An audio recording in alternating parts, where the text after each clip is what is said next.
देखो मेरी बात सुनो ध्यान से अच्छे तरीके से। आओ, उत्तराखंड जीएस 360 का हमारा छठा क्लास है आज। यो क्लास वही होनी टोटल कितनी? 15 क्लास। इससे फालतू नहीं जानी क्लास। हिस्ट्री हटा के 5वीं क्लास है ना आज? 4 ही क्लास हुई अब तक पक्का? अच्छा 5वीं क्लास है, चलो बहुत अच्छी बात है। अभी तो 10 क्लास पढ़ी, उड़ा दूंगा मैं। मतलब लोग मुझे पता क्या मैसेज कर रहा है, पता क्या मैसेज कर रहा है? 15 की 15 क्लास का एक मार्केट में किताब उतार दो। जो मैं पहले ही तो ही सोच रहा था कि मैं सोचा 40-50 पन्नों का ना मार्केट में किताब उतारूं। सही मैंने कहा मार्केट में आग लग जाएगी, इसे हटा देंगे सब नोट्स। तुम सही बात, ये फालतू का डंगा इकट्ठा कर रखा है ना, इससे ज़्यादा प्रभाव पड़ा यार। इतना याद नहीं होता। मैं कई बार बोल चुका इस बात को। 5-5 कॉपी भर रखी बच्चों ने, 5-5 कॉपी। यार प्रैक्टिकली पॉसिबल नहीं है ना वो। तुम 8 कॉपी भर लो यार, याद ही नहीं होने का ना वो। चाहे कितने भी अच्छा पढ़ लो, कितना ही डेप्थ में जाकर पढ़ लो। देखो बात चल रही थी हमारी, सुन लो ध्यान से चलते शुरू तो। उत्तराखंड जीएस 360 क्लास नंबर हमारी 5। तो जब हम लास्ट वाली क्लास छोड़ दी थी हमने, तो हम यूँ कहे थे तुम भैया कि जो भारत के अंदर ना एक हो, सुन लो, जो भारत का संविधान बनाया गया ना, सुन लो। कल लास्ट वाली क्लास के अंदर जब लास्ट वाली क्लास छोड़ दी गई थी तो ये पूछा गया था तुमसे प्रश्न कि 2 प्रकार की व्यवस्थाएं हो। सही बात या 2 प्रकार की व्यवस्था, एक तो अध्यक्षात्मक प्रकार की व्यवस्था, एक हो हमारी संसदात्मक प्रकार की व्यवस्था। तो भारत के संविधान में ना, बात न करो सुन लो, तो भारत के संविधान में ना एक तो संसदात्मक प्रकार की व्यवस्था, एक अध्यक्षात्मक प्रकार की व्यवस्था। संसदात्मक प्रकार की व्यवस्था तो ये चल क्यों ना है, क्योंकि धोखा देगा। संसदात्मक, एक तो संसदात्मक प्रकार की व्यवस्था और दूसरी हमारी अध्यक्षात्मक प्रकार की व्यवस्था। ये 2 व्यवस्था हमारे पास, ठीक। ये भाई भारत का संविधान, वो संविधान हो क्या, वो जो मैंने तुम्हें कल बताया था, संविधान एक प्रकार का लीगली सर्टिफाइड डॉक्यूमेंट हो, एक वैधानिक प्रमाणित दस्तावेज हो, संविधान में लिखी हुई आधार के बाद पर ही देश के अंदर शासन या प्रशासन चलाया जा। सही बात या उसके अंदर जो प्रोविजन लिखे रहा है ना, उसी के आधार पर देश के अंदर शासन जो प्रशासन चलाया जा, उसी को हम संविधान कहते हैं। ये भारत का संविधान, कॉन्स्टिट्यूशन ऑफ इंडिया, याद रहेगी बात ये कॉन्स्टिट्यूशन ऑफ इंडिया। तो हमारे भारतीय संविधान के अंदर ना समझ लो, क्योंकि फिर हम उत्तराखंड की पॉलिटी में प्रवेश करने वाले हैं अभी, क्योंकि यहाँ तक भी सवाल बनते हैं भाई कि संसदात्मक प्रकार की व्यवस्था, अध्यक्षात्मक प्रकार की व्यवस्था। अभी जो सोच रहे हो ना वन लाइनर सवाल आ जा, अरे भाई वे जमाने चले गए। अभी पूछो निम्नलिखित कथनों के संदर्भ में विचार कीजिए। पहला स्टेटमेंट दे दिया कि भारत में संसदात्मक प्रकार की व्यवस्था है, सही बात या। फिर दूसरा स्टेटमेंट दे दिया संसदात्मक प्रकार की व्यवस्था में यह विवरण होता है, यह संसद। तो जब पता ही नहीं संसदात्मक प्रकार की व्यवस्था क्या हो, फिर क्या करोगे? सेकंड स्टेटमेंट गलत हो जाएगा। पहला स्टेटमेंट तो दे दिया भारत में संसदात्मक प्रकार की व्यवस्था है, तो यस हाँ, क्योंकि बच्चे से रट्टा मार कर रखा कि भारत में संसदात्मक प्रकार की व्यवस्था है। और दूसरे स्टेटमेंट मैंने दे दिया इसमें संसदात्मक प्रकार की व्यवस्था में, संसदात्मक प्रकार की व्यवस्था में, सुन लेना अंत, संसदात्मक प्रकार की व्यवस्था में, ध्यान से सुन लेना, स्टेटमेंट तुमसे पूछ रहा हूँ, सवाल है। संसदात्मक प्रकार की व्यवस्था में विधायी पालिका के पास कार्यपालिका से ज्यादा शक्तियां होती है, विधायी पालिका के पास न्यायपालिका से ज्यादा शक्तियां होती है। सही है गलत है? ये स्टेटमेंट सही है गलत है? फिर वहां खोपड़ी खराब हो जा। समझ नहीं बात है? तुमने तो पढ़ रखा, अब जो यूट्यूब वाला देख रहा होगा उसे कैसे पता भाई? समझ नहीं बात है? तुमने तो मैंने पूरी पॉलिटी पढ़ा रखी, जान लगा के पढ़ा रखी पॉलिटी। शायद ही तुम्हारे मिलने को मिले, तुम्हारे लिए घर की मुर्गी दाल बराबर जैसा होगा, क्योंकि तुमने जीएस का पूरा सिलेबस पढ़ा मेरे से। और जीएस को लेकर जो बच्चा परेशान है ना, अलग तरीके का लेवल है उसका। अच्छा एक बात और सुन लो, उत्तराखंड जब पीसीएस की 15 क्लास खत्म होगी ना, ये सुन लो, उत्तराखंड पीसीएस की जब 15 क्लास खत्म होगी ना, तो पूरे 1 साल का करंट अफेयर के 2 वीडियो डाल लूंगा मैं। एक डाल लूंगा इंडिया का 1 साल का जो करंट अफेयर रहा होगा, एक डाल लूंगा उत्तराखंड का जो 1 साल का करंट अफेयर रहा होगा। झंझट ही खत्म हो जाएगा पूरा का पूरा। सारी योजनाएं मैं इसमें इंक्लूड कर लूंगा, सारे इंडेक्स इंक्लूड कर लूंगा, जो भी चर्चाओं में रहेंगे, जो खास व्यक्तित्व होंगे वे भी चर्चाओं में इंक्लूड कर लो, जो मुझे लगेगा पक्का 100%, और उससे बाहर कुछ नहीं आने का। तो ये जो राग फैला रखा है करंट अफेयर का, जो रायता फैला रखा है, ये भी मैं समेट ले जाऊंगा। समझ आई बात है? मतलब ये फालतू के ड्रामेबाजी, और कुछ भी पढ़ो, कैसे पढ़ लो यार, मतलब कुछ भी कैसे पढ़ लोगे? 3 पन्नों के अलावा फालतू का नोट्स नहीं होना चाहिए। जितना शॉर्ट नोट्स होगा, जितना उसका रिवीजन होगा, वो इतना ही ज्यादा बेहतर होगा। समझ बात यार? तुम तो पढ़ रहे थे, तुम्हारे तो पास यूपीएससी की 6 कॉपी थी, याद करने में ऐसी तैसी हो जाओ ना। समझ गए? सोच लो, तुम तो सोच लो, तुम तो पढ़ रहे थे, तुम्हें तो मैंने नोट्स बनाए थे, 6 कॉपी बनवाई और देखो कितनी सारी कॉपी होगी, याद करने में ऐसी तैसी होगी ना, 2 साल लगे याद हुई तुम्हारे में। समझ में बात है? इसको पढ़ने के बावजूद भी ऐसा लगा अब भी इसमें तो बहुत कुछ बाकी। समझ में आई बात यार? ठीक। और जब भी मैं पक्के हो जा तो यार नोट्स कम होना चाहिए और रिवीजन होना चाहिए। मतलब इतने से छोटे से पेपर के लिए तुम पीसीएस का हुआ और ये वनडे एग्जाम हुआ, तो कुछ भी पढ़े जा रहे फालतू के। सबसे बेस्ट जो एक सोर्स हो ना पढ़ने का, उसका नाम है टेस्ट सीरीज। कितनी बार मैंने तुम्हें बताया, मैंने कहा चुपचाप टेस्ट सीरीज निकाल लो और पीवाई क्यों निकाल लो उसका। अगर उसका पीवाई भी क्यों निकाल कर और टेस्ट सीरीज निकाल कर, दोनों को कंबाइन कर और अपना जो ट्रेडिशनल नोट्स बना रखा था एक बार का, बार बार उसी चीज को पढ़ो। जो अदर नोट्स के पीछे भागना ना, वो बर्बादी की तरफ जा रहा, पढ़ ही नहीं पाने का यार वो। सही बात यार, ये दिक्कत खड़ी है तो मार्केट में तबाही कर रखी है ना, बचा रखी पूरी, गंद बचा रखी पूरी। एक बच्चा ने कह रहा जी मेरे पास ना सब जगह के नोट्स रखे हुए। अच्छा, व्हाट्सएप वाले मैसेज बता रहा हूँ मैं तुम्हें, ठीक है? कमेंट वाले तुम्हें पढ़ने का मौका नहीं मिलता, एक आधा पढ़ लिया तो पढ़ लिया। मुझे समझ में आई बात है? यू कह रही मेरे पास इतने नोट्स रखे हुए और टीचर ने बहुत अच्छा पढ़ाया था, डेप्थ में जाकर पढ़ाया था। मैंने कहा भाई याद कितना हुआ तेरे? याद भी तो होना चाहिए ना। तो याद करना बड़ा जरूरी काम है। सबसे मेन चीज़ वो दिमाग में रह जाना, और जब तक तुम पेपर के अंदर घुस रहे हो। समझ में आई बात है? 30 तारीख को आबकारी का पेपर है। आबकारी के इतने सारे बच्चों का मेरे पास मैसेज आया, उनके लिए एक ही अलग ही क्लास लूंगा मैं, सीधा पहली बार लाइव आऊँगा उन्हें समझाने के लिए किस तरह पेपर करना क्या है। तुम भी देख लेना क्या बताया जा रहा हो, वो तुम्हारे काम का जाओ, कुछ कंटेंट निकल का जाएगा तुम्हारे। समझ में आई बात है? ठीक। और दूसरा क्या है, उत्तराखंड के अंदर जितना भी एग्जाम होगा अब उसका सिंगल टेस्ट सीरीज सिर्फ IASC में मिलेगा और सबसे बेस्ट मिलेगा। समझ आई बात है? समझ में आई बात? तो जब भी मैं पहले जो भी एग्जाम आएगा ना उसके पर टाइम पड़ा होगा तो पूरा शेड्यूल फिक्स कर दिया जाएगा। तुम मेरा स्टेटस उठाकर दूस देना, मैं उसको अलग ही वीडियो बना दूंगा। समझ गए ना क्या करना तुम्हारा? मतलब अनावश्यक चीज़ें तो बताएंगे, मैं एक क्लास बना दूंगा भाई, ऐसे ऐसे तैयारी करनी, ऐसे तैयारी करनी। इसके बाद हम उत्तराखंड SI का देखेंगे। समझ आई बात है? उत्तराखंड SI का, यू के SI का सारा का पूरा सिलेबस। इसके बाद में 1 तारीख तक GS पढ़ाने वाला हूँ। और GS जो तुमने पढ़ रखा था ना, उसी नोट्स को कैसे कंपाइल करके उसे कैसे समेटा जा, वही बस हार्डली 7 दिन, 7 कम 7 7 14 7 21 21 दिन में 3 सब्जेक्ट खत्म पूरे का पूरे। मतलब कुछ भी यार फालतू। अगर मैंने 2 घंटे टाइम क्लास ले ली, 2 घंटे टेस्ट ले ली तो पता नहीं कहाँ भाग जाऊंगा सर। जरूरत नहीं है ना इसकी, याद भी करवाना पड़ा भाई। समझ में आई बात यार? मतलब मुझे ऐसा बच्चा मैसेज कर रहा, तो मेरे व्हाट्सएप पर जो मैसेज पड़ा हुआ कि मैं कंपनी में काम कर रहा और मैं आपका वीडियो देखा, और आपका पहला ही वीडियो देखकर मेरे अंदर जो मोटिवेशन आया, तब मुझे समझ में आया, 2 साल में पहले पढ़ाई छोड़ दो बैठा हुआ, तब मुझे समझ में आया कि मैं भी कुछ कर सकूं। वो जादू आपकी आवाज में मौजूद है। ये बच्चों का कहना। एक लड़की ने मुझे मैसेज करा, हरियाणा के पंचकुला की रहने वाली, पंचकुला की, समझ, उसकी शादी हो रखी थी, अभी सुन रही होगी वो अभी। समझ आई बात है? पंचकुला की रहने वाली थी। सर मुझे एडमिनिस्ट्रेशन में घुसना, शादी कर दी गई मेरी, मुझे कोई सपोर्ट नहीं है।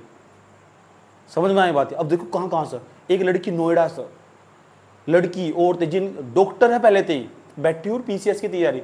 यार कुछ भी मैं कह रहा हूँ, PCS का मेरा सबसे बेस्ट नोट्स है यार। मैं UPSC वालों को पढ़ा रहा हूँ, बेवकूफ़ थोड़ा ही मैं 5-6 साल मैंने वैसे गुजार दिया इसमें।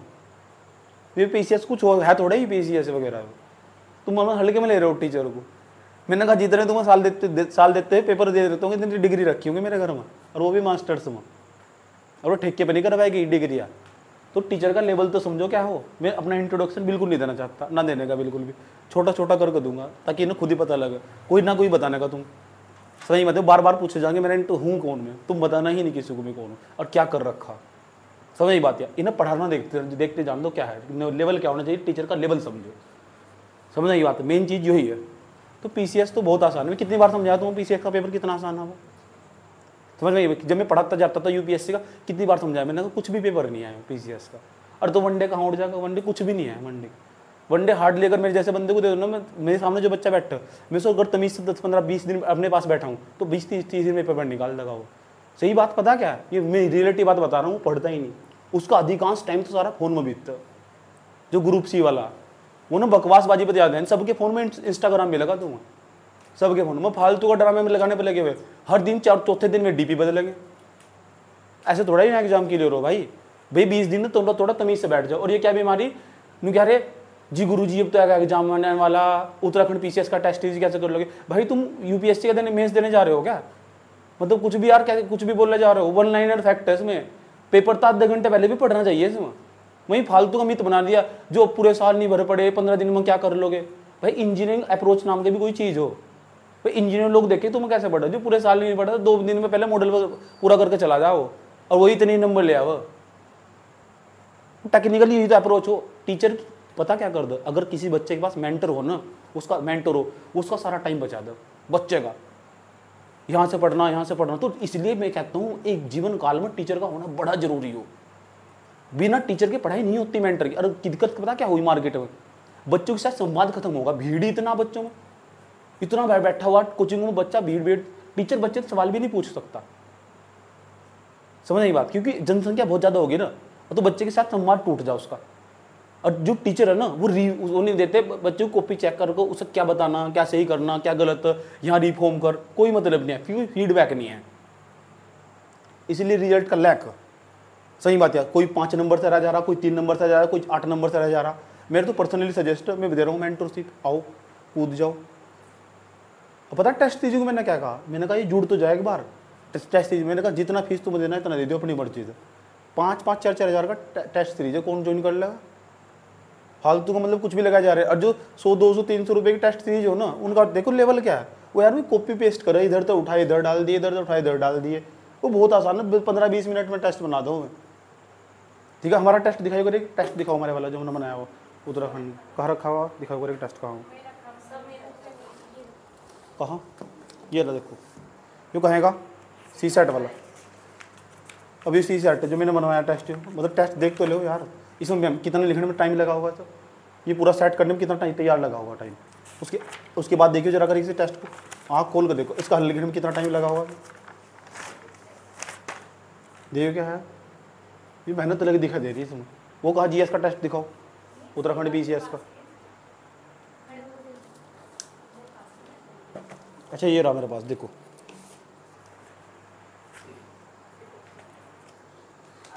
देखिए जरा करे लेवल क्या है इसका। यमुना नदी के संदर्भ में, ये मैंने पहला पेज भेजा भी था ग्रुप में, क्योंकि अरे सर जबरदस्त मेहनत है, और है ही मेहनत, दिखा दिया है तुम्हें। देखो जरा देखो करेक्ट टेस्ट देखिए पूरी मार्केट में ना, दिक्कत पता क्या है, मार्केट में टेस्ट आराम से मिल जाने वाला, कोई दिक्कत नहीं है।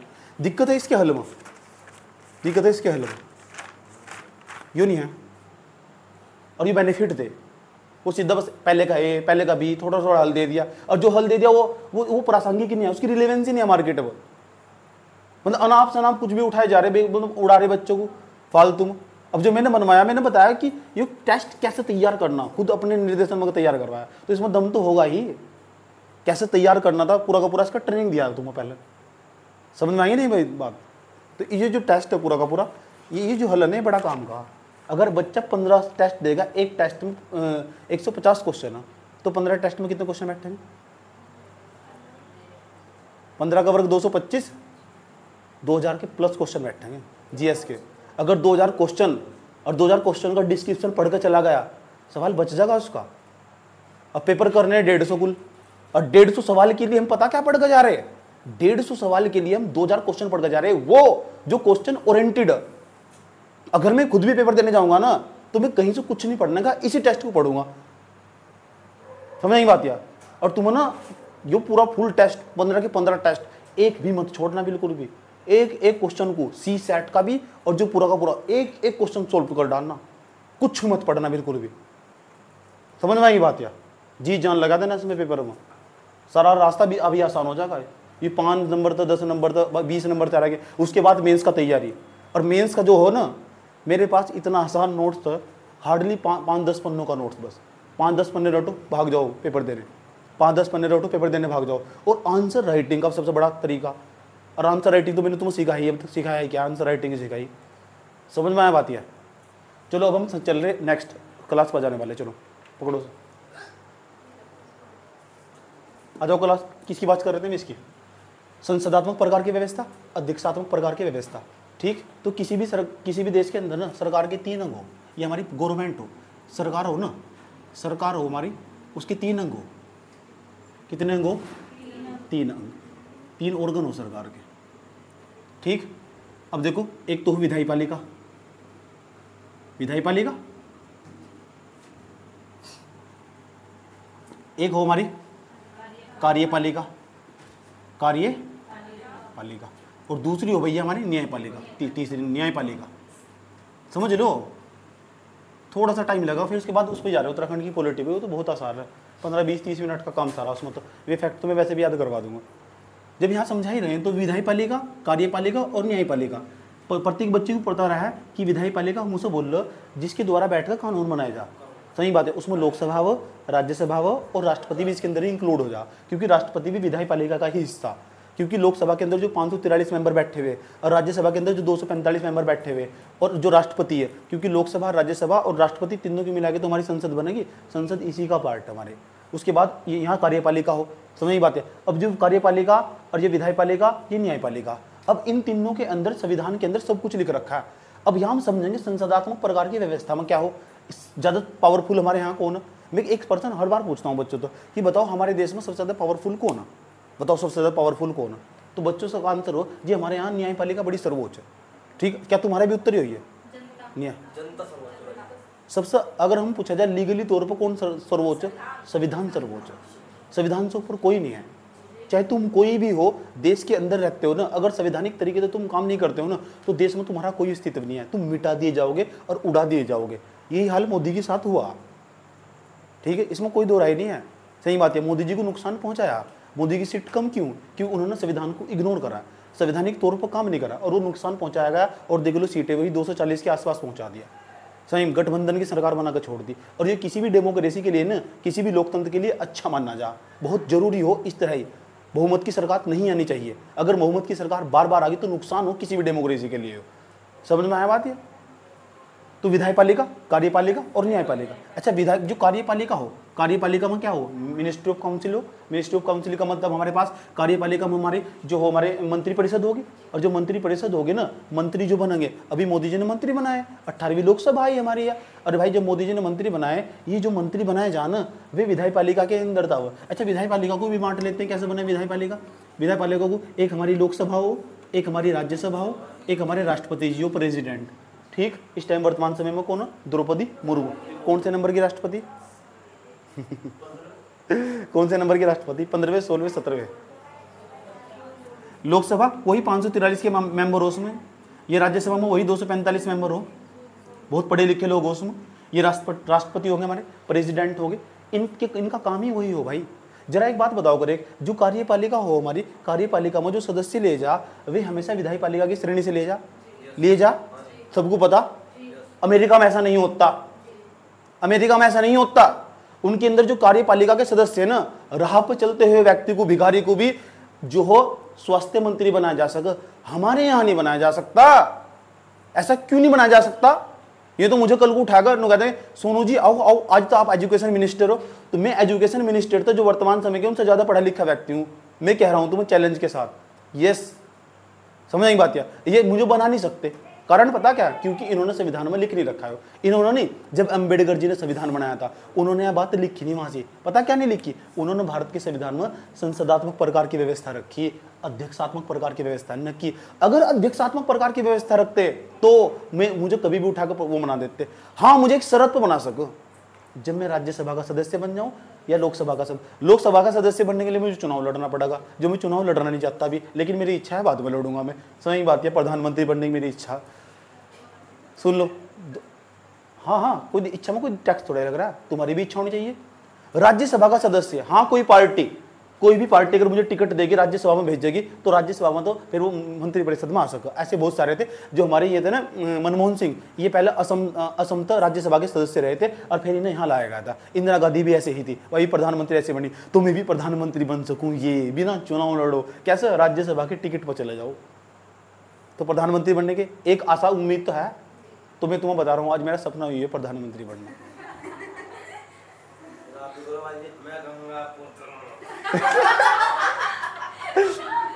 कैसे करना? मैं गंगा पुत्र। चलो कोई बात नहीं है, कार्यपालिका होगी, ये न्यायपालिका होगी। अच्छा, संसदात्मक प्रकार की व्यवस्था में जो कार्यपालिका के सदस्य है ना, वे विधायपालिका की श्रेणी से आते हैं। इसमें से कूद गए हांसी, इसमें से कूद गए हांसी। अच्छा, कितने सदस्य हो उसमें?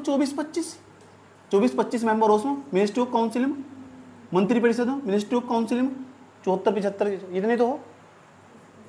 24-25 सदस्य हो, 24-25 के आसपास कैबिनेट में। इस बार तो 30 के आसपास हो शायद है। न्यायपालिका, लेकिन न्यायपालिका जहां भी संसदात्मक प्रकार की व्यवस्था होगी, जिस देश में भी संसदात्मक प्रकार की व्यवस्था को अपनाया गया होगा, हमें कैसे पता लगेगा अपना रखा है? साफ साफ लिखा हुआ ना।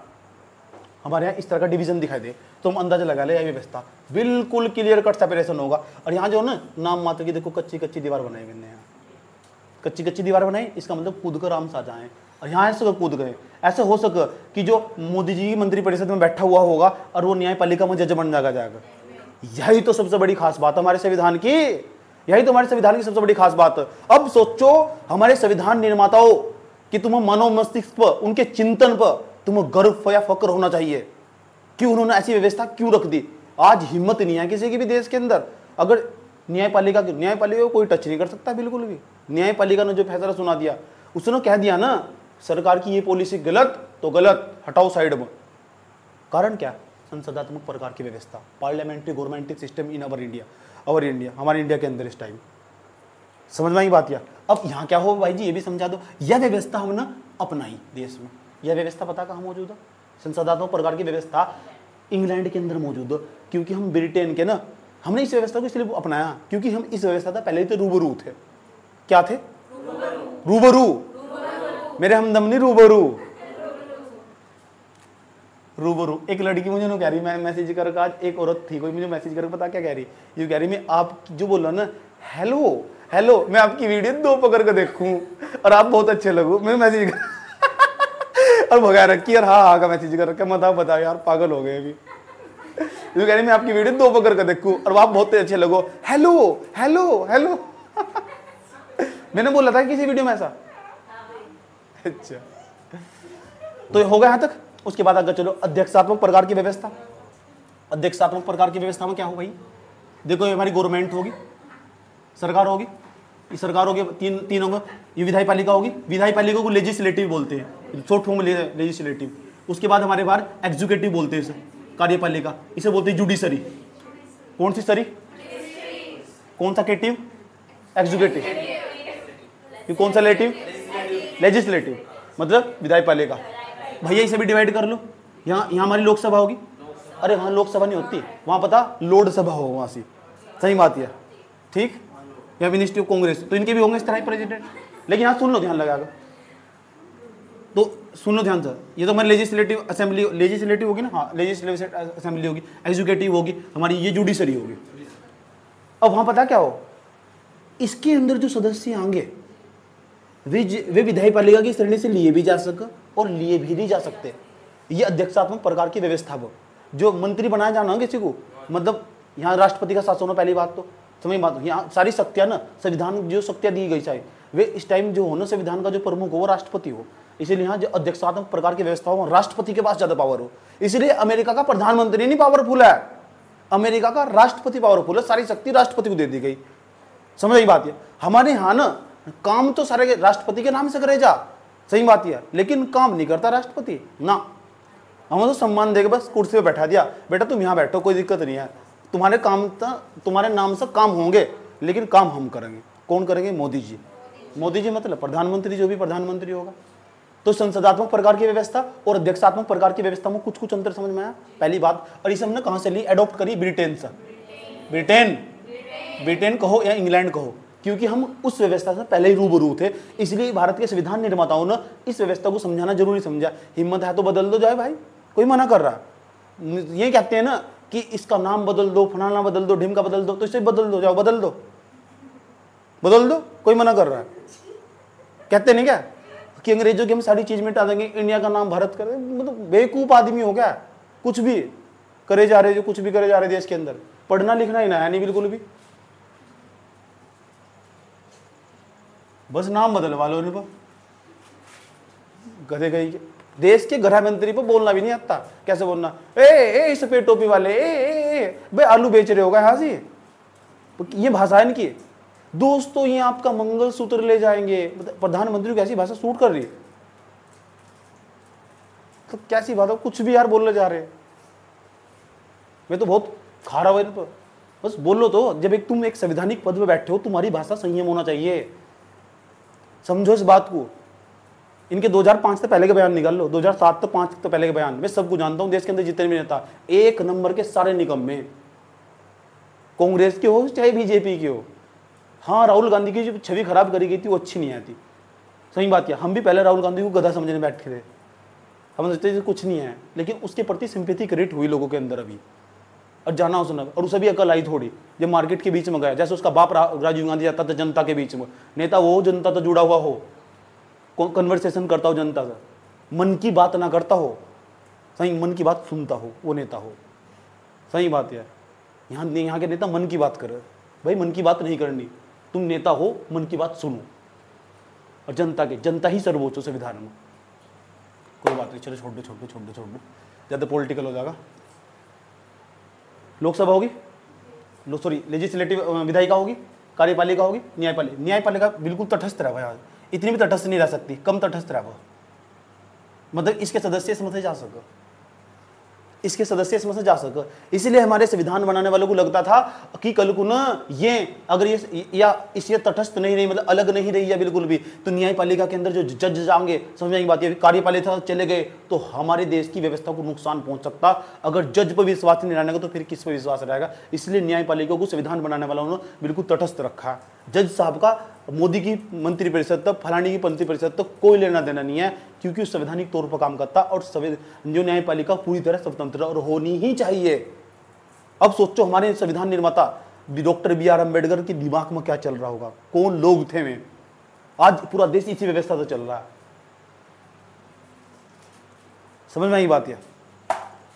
अध्यक्षात्मक प्रकार की आद्य तो अम्बेडकर पर कमेंट करने लग जा, पहले उसकी धूल पैरों की धूल के बराबर भी नहीं है। मेरे पास एक डीएससी नहीं है, उसके पास 4 डीएससी डिग्री थी, पीएचडी के बाद की डिग्री जो बेटे, उसे डीएससी बोलो, डॉक्टर ऑफ साइंस। हमें पता क्या हो, 35,000 किताबें मिली थी, 35,000, दिन में 18 घंटे पढ़ते थे, और ये रियल फैक्ट है। पूरी संविधान सभा में उनकी टक्कर का नहीं था कोई, एक भी। बी.एन. राव भी नहीं आए थे उनकी बराबर, उनसे ज़्यादा पढ़े लिखे थे। मतलब पढ़ाई का लेवल ही अलग हो यार। तो मैं वहाँ से प्रेरित होता हूँ, मुझे पढ़ना यार, बहुत ज़्यादा पढ़ना, छोड़ नहीं पढ़ाई बिल्कुल भी, कोशिश करूँगा इतना ही पढ़ूँ। इतनी डिग्री लेनी, कितनी थी, इतनी चाहिए मुझे।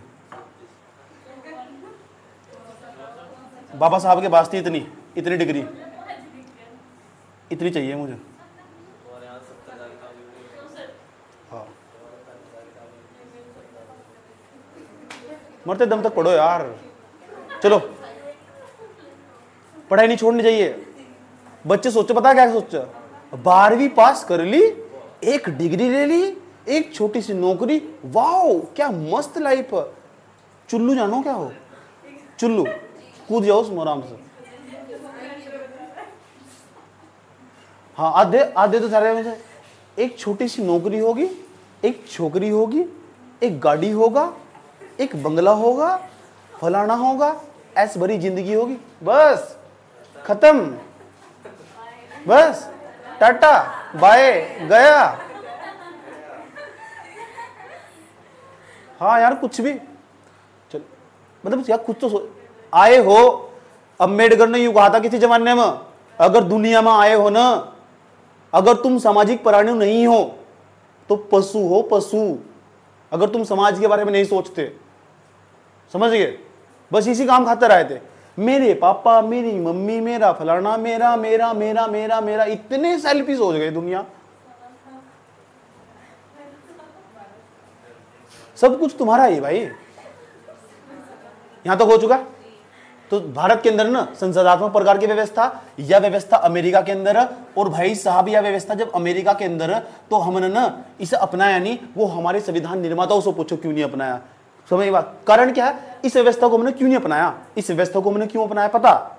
मैं थोड़ा सा टाइम लूंगा, मैंने पहले ही कहा था पॉलिटी में थोड़ा टाइम लूंगा मैं। हमने इस व्यवस्था को क्यों अपनाया, इस व्यवस्था को क्यों अपनाया, क्या तुम मुझे कोई बता सकता, बताओ कौन बताओ। इसमें पता क्या हो, हाँ सही, जो अध्यक्षात्मक प्रकार की व्यवस्था हो ना, उसमें राष्ट्रीय आकांक्षाओं को प्राथमिकता दी जा, देश की बातों को तवज्जो दी जा। सही बात है। इसमें ना संसदात्मक प्रकार की व्यवस्था में राष्ट्र सर्वोपरि नहीं होता, राष्ट्र सर्वोपरि होगा, सम्मान होगा, लेकिन क्षेत्रीय आकांक्षाओं पर ज्यादा बल दिया जा। और हमारे देश की स्थिति ऐसे नहीं थी, ना ही आज है। उस टाइम पर इसलिए हमारे देश के निर्माताओं को लगा कि इस व्यवस्था को अपनाना ज्यादा सुटेबल होगा, उन्होंने इस व्यवस्था को अपनाया। और इस टाइम राष्ट्र सर्वोपरि राज्य मांग लगी पड़ी, लोगों को रोजगार नहीं है ना, बस मोदी जी प्रधानमंत्री होने चाहिए। भाई क्षेत्रीय कानून बल दिया जा, संसदात्मक प्रकार की व्यवस्था में। अगर तुम राष्ट्र सर्वोपरि, अब युद्ध नहीं होते, चाइना आक्रमण कर देगा, कैसे कर देगा कुछ भी यार। इंटरनेशनल रिलेशन पढ़ो जाएगा, पता लग जाएगा आक्रमण करेगा नहीं करेगा। इकोनॉमी पढ़े तुम फैक्ट के लिए, तो पढ़ो फैक्ट के लिए, फिर फैक्ट चाहिए ना, बर्बाद कर दिया फैक्ट। तो पढ़ना ही है नहीं बिल्कुल भी, समझ नहीं बात किया। इंटरनेशनल रिलेशन पढ़ो, पता लग जाएगा तुम कि युद्ध कैसे होते कि नहीं होते। पढ़ो इकोनॉमिक्स जाकर, क्लास देखो मेरी इकोनॉमिक्स की जाकर, समझ नहीं बात। 50 बंदों मैंने अपनी इकोनॉमिक्स की क्लास भेजी, मैंने कहा उसमें बैठ जाइए तमीज से पूरा करके जब हटी हो। एक लड़की कह रही पीसीएस की कि सर मैं आपकी पूरी क्लास देखूंगी, मुझे पूरा मजा आ रहा है आपकी क्लास, सारा खुद का नोट्स बना रही लिख हाथ। अरे अब तक थे कहाँ आप? मैंने कहाँ थे ये मत पूछो, मगर 4-5 साल हो गए कमरे में बंद हम, समझ में 5 साल हो गए हम कमरे में बंद भैया। अच्छा, पब्लिक होने के 2 फायदे भी है, नुकसान भी है। फायदा तो सबको ही पता, नुकसान बता दो, बता सको? ट्रोलिंग मुझे कौन करेगा? टीचर की ट्रोलिंग कम हो। और बताओ, कोई बता सके सोशल मीडिया पर जाने के पब्लिक के फायदे नुकसान? फायदा सबको बता, नुकसान बता दो। है ध्यान भटका, तो सब सेल्फ डेडिकेशन होना चाहिए ना, सेल्फ डेडिकेशन होना चाहिए, बहुत जरूरी है जिंदगी में। चलो ये बात बताओ, बता देना। संसाधनात्मक प्रकार की व्यवस्था, अध्यक्षात्मक प्रकार की व्यवस्था, ये अमेरिका से अपनाई गई, ये अमेरिका के अंदर मौजूद है, इसे हमने अपनाया नहीं, इसे अपनाया, या ब्रिटेन, इससे हम पहले रूबरू थे। इसमें क्या हो, इसमें देखो विधायपालिका सर्वोच्च नहीं होती, विधायपालिका सर्वोच्च नहीं होती इसमें, ये न्यायपालिका सर्वोच्च हो। समझ गए ये बात यार, न्यायपालिका को बिल्कुल अलग रखा गया। इसमें देखो यहाँ से, यह कौन सी विधायपालिका, कार्यपालिका और न्यायपालिका। यहाँ न्यायपालिका के सदस्य इसकी श्रेणी से, कार्यपालिका की श्रेणी से कूद कर चले अब, ठीक है। तो यहाँ तटस्थ नहीं है, ये सही रही है हमारे देश की व्यवस्था के लिए, और आज तक काम दे रही, ठीक। इसलिए कहता हूँ प्रत्येक बच्चे को, संविधान पढ़ने वाले बच्चे को, अपने जो हमारे संविधान निर्माता थे वे कितने फिलोसोफर थे, उनके मानव मस्तिष्क पर तुम हमेशा फक्र होना चाहिए। चलिए, तो व्यवस्था समझ में आई, थोड़ा आगे बढ़ाएं, आगे चले, ठीक है। अब इस व्यवस्था को तो यहीं छोड़ दो भाई। आप बताना क्या चाह रहे हैं? अब तक आप उसमें उत्तराखंड में तो आप घुसे नहीं, अब तक बार बार क्यों घुमा रहे हैं हम? समझ नहीं बात है। और उत्तराखंड में ही आ रहे हैं आपके, अब आपकी उत्तराखंड में एंट्री मारेंगे, समझ में आई बात है। तो हमने कौन सी व्यवस्था अपना ली? अब संसदात्मक प्रकार की व्यवस्था। अरे भाई एक बात बताओ करे, ये भारत होगा आपका, ठीक। भारत ने संविधान अपनाया, भारत के अंदर कितने राज्य? 28 के 28 राज्य भी तो संविधान अपनाएंगे। तो भारत के जो संविधान है ना, भारत के संविधान में बता रखा कि भारत के केंद्र में कैसी व्यवस्था होगी। इसे केंद्र मान लो, ये केंद्र हमारे पास, केंद्र में कैसी व्यवस्था होगी, और जो राज्य है ना हमारे पास उसमें कैसी व्यवस्था होगी, कौन सी व्यवस्था होगी। तो हमने केंद्र में संसदात्मक प्रकार की इस व्यवस्था को अपनाया, इस व्यवस्था को हमने केंद्र में अपनाया। जो पार्लियामेंट्री गवर्नमेंट्री सिस्टम है ना, इसे हमने केंद्र में अपनाया। उसके बाद जो हमारे पास ये राज्य है ना, यहां भी हमने पार्लियामेंट्री गवर्नमेंट्री सिस्टम अपनाया। सही बात है। उत्तराखंड में भी फिर हमने यही अपनाया होगा, क्यों जी?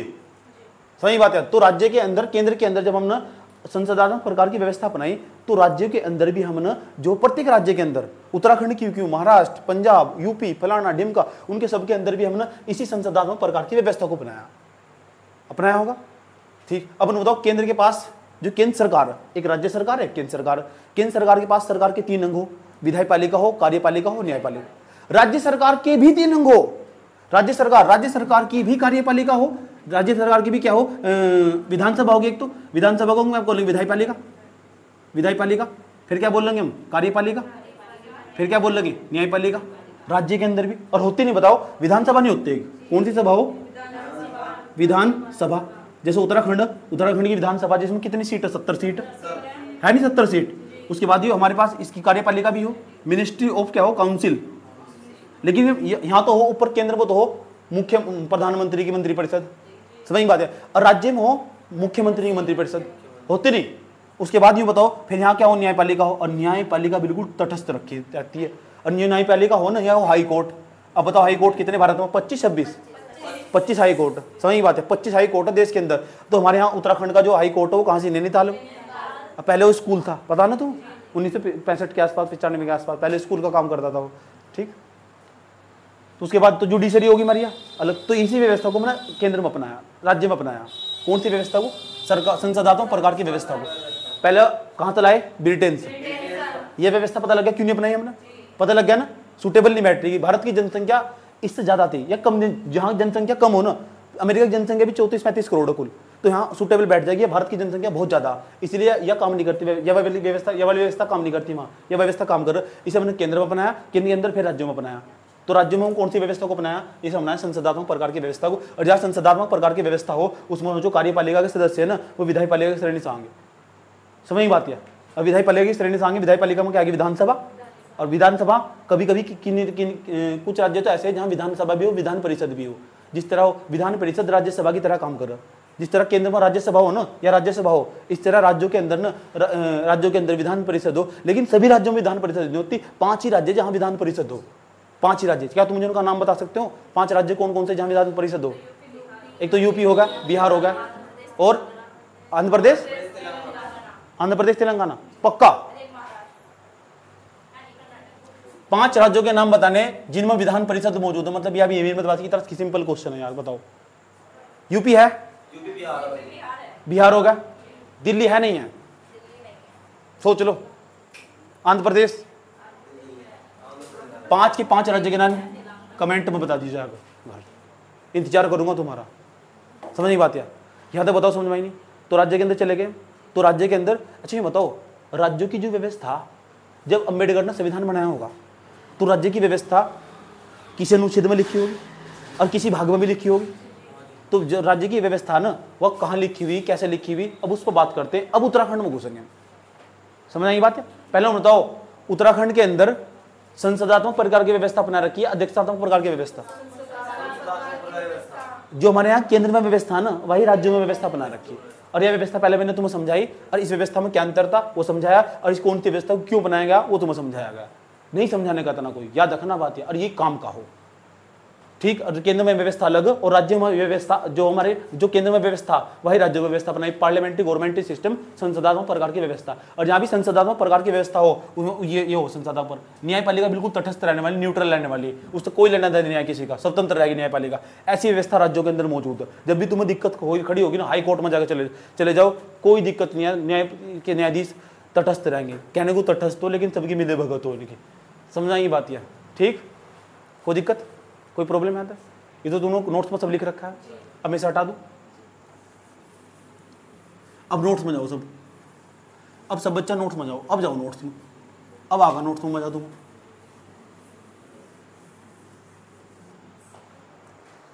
जाओ भाई नोट्स में,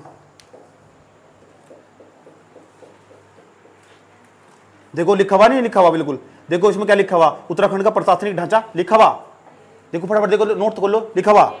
इसमें देखो गवर्नमेंट बना रखी, एक तो विधायपालिका हो, विधानपालिका जिसे बोल लो जहाँ कानून बनाया जा, उसमें देखो लोकसभा होगी, राज्यसभा होगी, राष्ट्रपति होगी, उसके बाद कार्यपालिका होगी, एग्जीक्यूटिव बोलते हैं जिसे, उसका कार्यपालिका का प्रमुख कौन हो, प्रधानमंत्री। इधर देखो न्यायपालिका हो, क्या बोलते हैं, जुडिशरी, सुप्रीम कोर्ट या केंद्र में। अनुच्छेद 74-75 में इसका उल्लेख। अगर ये सवाल पूछ लो कि जो हमारे पास यहाँ के जो यह व्यवस्था संसदात्मक प्रकार की व्यवस्था आया, या इसका उल्लेख कहाँ मिलेगा, 74-75 में। कहाँ से 74-75, लेकिन कहीं स्पष्ट तौर पर नहीं लिखा हुआ, कहीं भी संविधान में नहीं लिखा हुआ स्पष्ट तौर पर हमने संसदात्मक प्रकार की व्यवस्था अपना रखी है। अच्छा एक सवाल पूछता हूँ तुमसे, निम्नलिखित कथनों के संदर्भ में विचार कीजिए। पहला सवाल, भारत में संसदात्मक प्रकार की व्यवस्था है, बताना स्टेटमेंट सही है गलत है। भारत में संसदात्मक प्रकार की व्यवस्था है, ये स्टेटमेंट होगा। और दूसरा स्टेटमेंट पता क्या है, दूसरा स्टेटमेंट, भारत में संसदात्मक प्रकार की व्यवस्था का जिक्र भारतीय संविधान के अनुच्छेद 74-75 में किया गया है, ठीक। और तीसरा स्टेटमेंट, समझ बात है, भारतीय संविधान में कहीं भी संसदात्मक प्रकार की व्यवस्था का जिक्र नहीं किया गया है। अब बताओ कौन सा स्टेटमेंट सही है, कौन सा गलत है? पहला सही है पक्का, दूसरा गलत है। पूरे संविधान में कहीं भी संसदात्मक प्रकार की व्यवस्था नहीं है, ये नहीं लिखा हुआ कि संसाधन। लेकिन हम ना सुप्रीम कोर्ट के ऑर्डर से पता लगा, उन्होंने बताया। वो सुप्रीम कोर्ट के समय समय फैसले आते रहते हैं, वे बताते हैं कि भारत में संसदात्मक प्रकार की व्यवस्था मौजूद है, और दिखाई भी देता है, लेकिन स्पष्ट तौर पर कहीं नहीं लिखा हुआ। समझ गए? कुछ चीजें में फील हो जा, बस इस तरह फील हो। आगे चलो, पता लग चुका है। देखो नीचे क्या लिखा हुआ, भारत में संसदीय शासन प्रणाली को अपनाया गया है। अपनाया गया नहीं, अपनाया गया संसदीय शासन प्रणाली। मंत्रिपरिषद, देखो मंत्रिपरिषद का नाम सुना तुमने? सुन लो। देखो हमारे पास ये हमारे पास गवर्नमेंट होगी, सरकार होगी नहीं, यहाँ ये हमारे पास सरकार होगी। तुम ये बताओ, हमारी विधायपालिका होगी, लेजिस्लेटिव, उसके बाद हमारे पास कार्यपालिका होगी, एग्जीक्यूटिव, जुडिशरी होगी, और जो हमारी यहाँ मंत्रिपरिषद हो, या मंत्रिपरिषद के अंदर 24-25 मेंबर हो, 24-25, ठीक, याद रहेगी बात। यार इसके अंदर जो सदस्य हो ना, ये लोकसभा के प्रति उत्तरदायी हो। और लोकसभा क्या हो, यहाँ ये तो जो हमारी विधायपालिका होगी, ये कैसे मिलकर बनेगी? लोकसभा था, और किस था? राज्यसभा था, और प्रेसिडेंट राष्ट्रपति से मिलकर बनेगी। याद रहेगी बात है, ठीक। तो हमारे यहाँ 24-25 जो मेंबर होंगे, 24-25 मेंबर होंगे, ये जो आएंगे कहाँ आएंगे? या तो राज्यसभा में आएंगे, या लोकसभा में आएंगे। लोकसभा में आएंगे, राज्यसभा में आएंगे। वर्तमान समय में जो मंत्रिपरिषद बनी ना, उसमें पता कितने मेंबर है? मंत्रिपरिषद में कितने बंदों को मंत्री बनाया गया? पता कितने बंदों को मंत्री बनाया गया? अभी जो वर्तमान समय गवर्नमेंट है, 72-73 मंत्री बनाए गए। और कारण पता क्या है? मजबूरी, क्योंकि दूसरे गठबंधन को साथ में रखना पड़ेगा, नहीं तो टूट टूट कर भाग जाएंगे मैं। और ये क्या तो वो राज्यसभा का सदस्य होगा, क्या लोकसभा का सदस्य होगा? और जो लोकसभा का राज्यसभा का सदस्य होगा, वहां जवाब देना पड़ेगा। अभी राहुल गांधी को विपक्ष का नेता बनने की मांग चल रही। अब 30 तारीख के आसपास जो संसदीय बैठक होने वाली, और देखना बड़ा दिलचस्प नजारा होगा।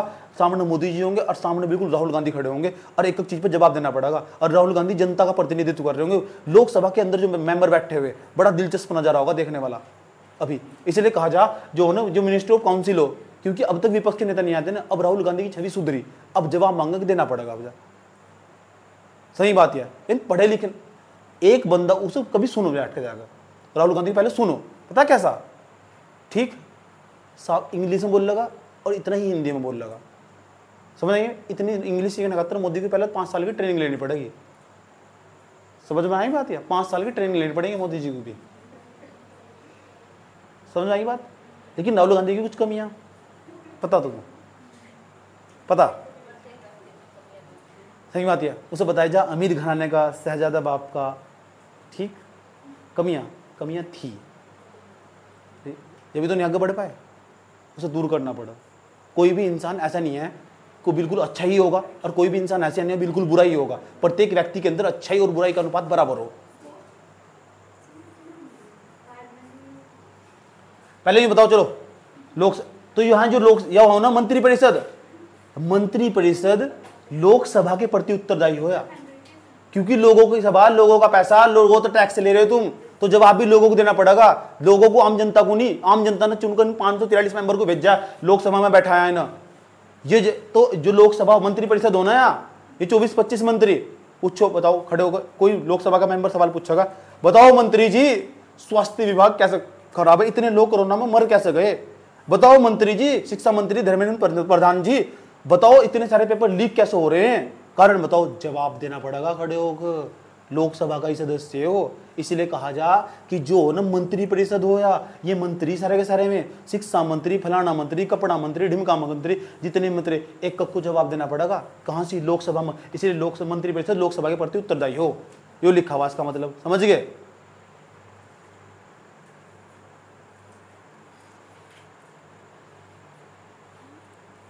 देखो मैंने सब लिख रखा है, राष्ट्रीय कांसों पर ध्यान दिया, क्षेत्रीय कांसों पर ध्यान दिया जाता है। अगर देखो नीचे जाओ, अध्यक्षात्मक प्रकार की व्यवस्था मैंने सारी लिखवा रखी, नोट्स पर सब लिखा हुआ। अगर चलो अब आ जाओ स्टेट के अंदर, भारतीय संविधान को जब तुम पढ़ोगे, भारतीय संविधान के अनुच्छेद बताओ कौन सा हो? 163 से लेकर 164 तक अगर से तुम पढ़ने की कोशिश करोगे तो ये समझ जाओ, तुम अपने आप ही नजर आ जाएगा कि भारत के उत्तर राज्यों के अंदर ना, जो भारत के राज्य, उनके अंदर भी यही व्यवस्था बनाई गई।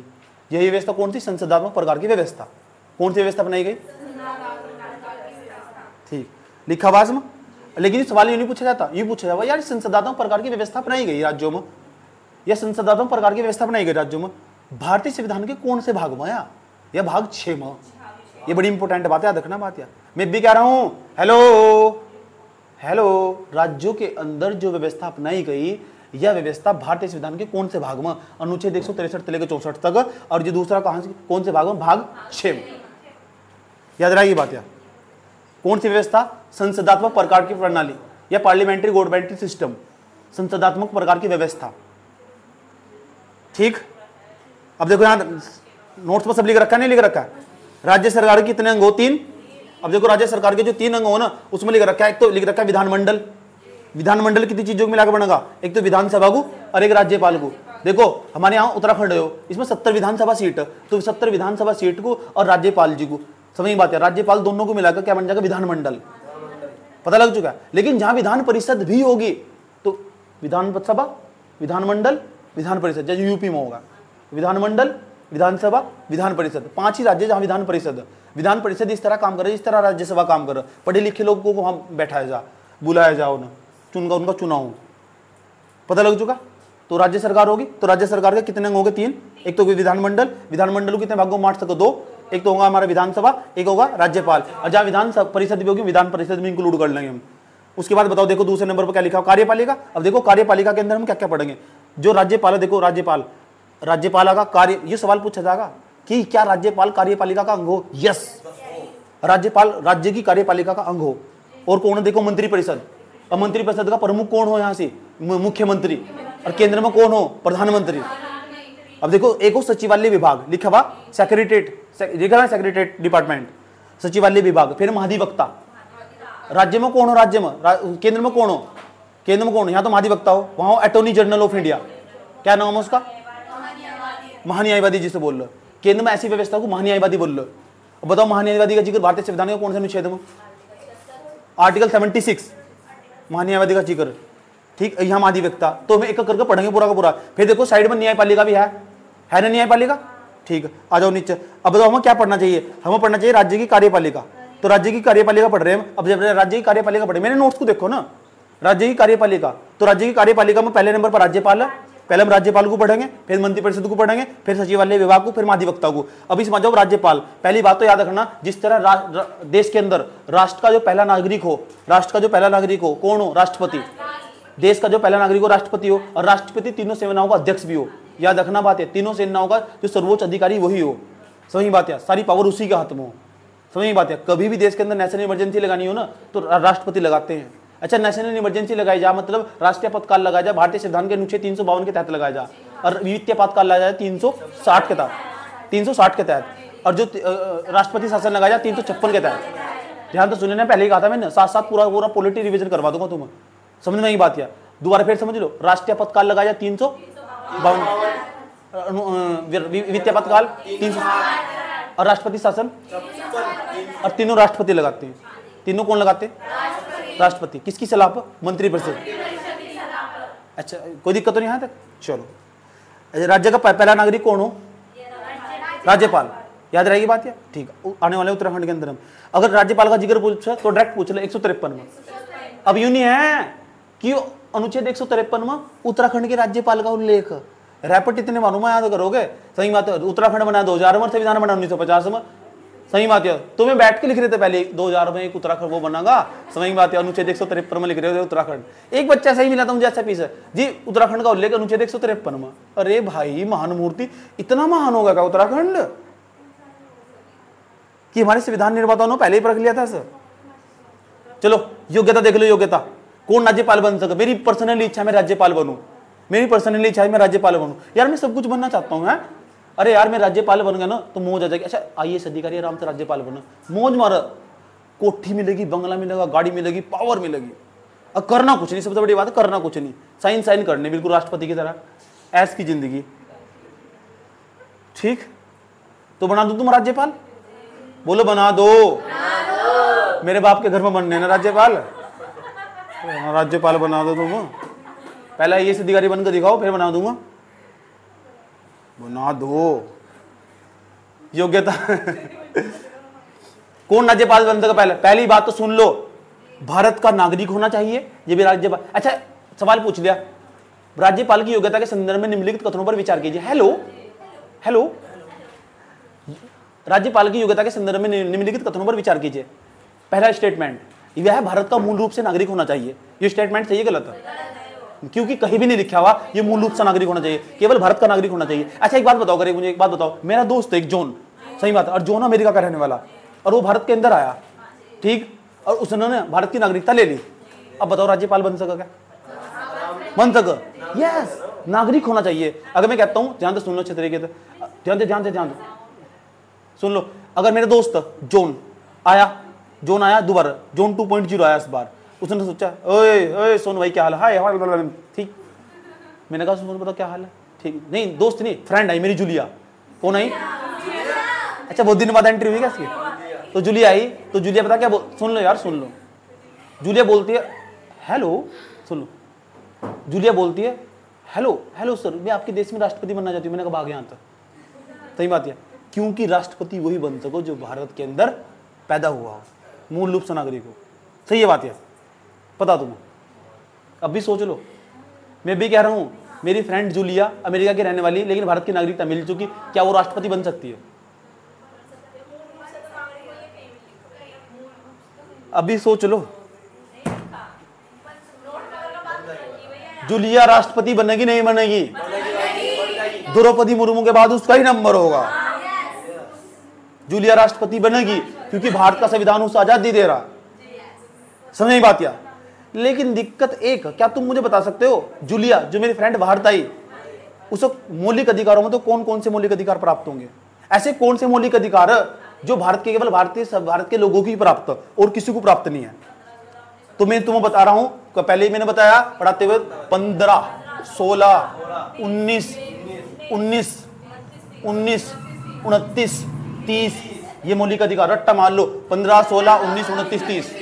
हेलो, 15, 16, 19, 29, 30। हेलो, 15, 16, 19, 29, 30। ये केवल भारत के नागरिकों को प्राप्त। अब आप कहोगे गुरुजी इसके अंदर क्या लिखा हुआ? जी गुरुजी इसके अंदर क्या लिखा हुआ? आरक्षण की बात कर रखी। हाँ, इसके अंदर भी आरक्षण की बात करी। क्या मतलब क्या होगा इसके अंदर? ये तो सबको पता, बोलने की आजादी जो लड़कियों को कभी नहीं मिली आज तक। 29 क्या है? कल्चर। सही बात है, शिक्षा एवं संस्कृति का अधिकार। अब से अल्पसंख्यकों के लिए 30, यही है 29-30 में यही है। ये ऐसे मौलिक अधिकार केवल भारत के नागरिकों को प्राप्त। मान लो हमारे देश में आकर यूं बताओ, भारत की अमेरिका की पत्रकार, समझ में आता, नाम है एंटोनिया, भारत में मेरी फ्रेंड, और भारत की सरकार तो सवाल पूछ रही, अनुच्छेद 19 का फायदा उठा रही, सरकार पकड़ के जेल में डाल देगी, तू कौन सवाल पूछने वाली, क्योंकि तेरे पास अनुच्छेद 19 नहीं है, ये भारत के नागरिकों को प्राप्त है। और एंटोनिया मुझे फोन करी, हाय छोड़ प्लीज, तो मैं बचान जाऊंगा सर, मैं बचान जाऊंगा। क्यों? मुझे थोड़ा ही अपनी जान थोड़ा ही प्यारी है। सही बात या? मुझे अपनी जान नहीं प्यारी है, मैं क्यों जाऊंगा? मैं तो जाने का, मैंने कहा उड़ा दो सर। सही बात है, बंद कर दो सर, डिटेन कर दो सर। चलो बताओ, 15, 16, 19, 29, 30। अगर चलो, अच्छा नहीं बताओ, राज्यपाल बनना चाहते हो? उम्र होनी चाहिए 35 साल। हाय, 35 साल उम्र होनी चाहिए। 35 साल में तो हम पता नहीं कहाँ पहुंच जाएंगे। मुझे लगा 35 साल में तो हमारे हड़गोट टिके लगे। जो तुम्हारी उम्र है इस टाइम, जब तुम 25 साल भी नहीं हुई तुम्हारी, तुम बोल लिए सही में, तो 35 साल में तुम्हारे हड़गोट टिके लगे, तो कहाँ राज्यपाल बनने लायक बचोगे तुम? हड्डियां कट गई तुम्हारी। अच्छा, नियुक्ति कौन करे राज्यपाल की? राष्ट्रपति। अच्छा बताओ, राष्ट्रपति बनने के लिए कितनी उम्र होनी चाहिए? 35 होनी चाहिए। उसके बाद आगे चलो, नियुक्ति कौन करे इसकी? राष्ट्रपति। अच्छा बताओ, राष्ट्रपति की नियुक्ति कौन करे? भारत का मुख्य न्यायाधीश। भारत का मुख्य न्यायाधीश, chief justice of India. Chief justice of India, Bharat का मुख्य न्यायाधीश। जरा देखिए इसका कार्यकाल कितना होता है, कितना हो? 5 बरस हो, 3 बरस हो? 5 साल, 5 साल का कार्यकाल हो उसका, ठीक। और दूसरी सबसे बड़ी खास बात पता क्या हो? दूसरी सबसे बड़ी खास बात, अगर किसी को राज्यपाल बना दिया ना, उस राष्ट्रपति कभी भी क्या दे निकल, इसे राज्यपाल को फटाफट। सत्यपाल मलिक का नाम सुना है? एक बार मैंने इंटरव्यू दिखाया तुम्हें उसका। सत्यपाल मलिक को बेचारे को हटा दिया। सत्यपाल मलिक को किसने हटाया? राष्ट्रपति ने। राष्ट्रपति ने हटाया कहने पर राष्ट्रपति का विवेक नहीं होता, राष्ट्रपति मंत्री पद से चला पर काम कर, इसलिए राष्ट्रपति को कहा जाए रबड़ की मोहर। रबर की मोहर पता क्या हो, इसका मतलब वो स्वतंत्र नहीं है। कुछ मामले ऐसे लेकिन बहुत स्वतंत्र है राष्ट्रपति, समझ गए। जैसे किसी की फांसी माफ करनी हो ना, अनुच्छेद 72 रखा हुआ राष्ट्रपति के पास, और आराम से फांसी माफ कर देगा। कम भी कर सको सजा को, उम्र क्या जो सजा दी उसको कम भी कर सको, बड़ा मतलब उसको फांसी को रोक देगा। इतनी पावर है उसमें। राज्यपाल के पास ऐसी कोई पावर है ना। शपथ, अच्छा ये बताओ, शपथ लेते हैं अनुच्छेद 159 के 59 में लिखा हुआ इसका जिक्र का, इसका जिक्र अनुच्छेद 159 में, नोट्स में सब लिखा हुआ, नोट्स देखो लिखा हुआ, ठीक। संविधान की रक्षा और लोगों के कल्याण की शपथ लेते हैं। और ये शपथ पता कौन दे रहा है? जो हाई कोर्ट का मुख्य न्यायाधीश हो। अच्छा, राष्ट्रपति को शपथ कौन दे रहा है? राष्ट्रपति, सुप्रीम कोर्ट का मुख्य न्यायाधीश। पूरा मतलब सारा पूरा पॉलिटिक्स स्ट्रक्चर हम डिस्कस करके चल ले। प्रॉफिट देखो पूरा का पूरा, वहां इसे पढ़ रहे ऐसा करके पूरा करते चल ले। आगे चलो, यह मंत्रिपरिषद से परामर्श देने का कार्य करता है। समझ, तो मंत्रिपरिषद को परामर्श देने का कार्य करता है। मंत्रिपरिषद को सलाह देगा, देगा नहीं देगा? जिस तरह राष्ट्रपति सलाह देगा इसी तरह ये भी सलाह देगा। समझ की बात क्या?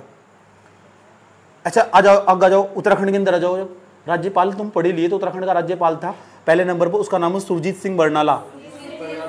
अरे 2 ही साल राज्यपाल रहे थे उत्तराखंड के, जब उत्तराखंड ताजा ताजा पैदा ही हुआ था। अच्छा जब बताओ, जब सुरजीत सिंह, ये बार बार पूछा जाएगा, उत्तराखंड के पहले राज्यपाल कौन थे? सुरजीत सिंह। जब पहले राज्यपाल थे तो उस टाइम पर राष्ट्रपति KR नारायण, उन्हीं के द्वारा नियुक्ति की गई थी इनके। अरे सन 2000 के आसपास की बात है। उस टाइम पर देश के प्रधानमंत्री पता कौन थे? अटल बिहारी वाजपेयी ने उन्हें दिया था साइन इंडिया का नारा। हाँ, जिनकी पेंशन नहीं आ रही ना 2004 के बाद, वे बहुत गाली दे अटल बिहारी वाजपेयी को, क्योंकि पेंशन उन्होंने खत्म कर दिया। जो 2004 के बाद नौकरी पर लगे ना, ये पानी पी के गाली दे अटल बिहारी वाजपेयी को। ये अटल बिहारी वाजपेयी को पता क्या आरोप लगाते हैं? आरोप लगाते हैं इस व्यक्ति ने हमारे बुढ़ापे की लाठी छीन ली और खुद पेंशन पर जी गया पूरे साल भर, पूरी जिंदगी लोगों की पेंशन छीन ली। ठीक, तो गलत पॉलिसी नहीं बननी चाहिए, बिल्कुल भी नुकसान पहुंचा था भाई। पता नहीं मुझे क्यों नहीं बुला रहे हैं पॉलिसी बनाने में, पता नहीं कब को फोन आएगा उसका। यार तुम वीडियो उन्हें भेज नहीं रहे उन्हें भेजो तो मिलवाओ मेरे, तो मैं बताऊँ पॉलिसी कैसे बनाएगा।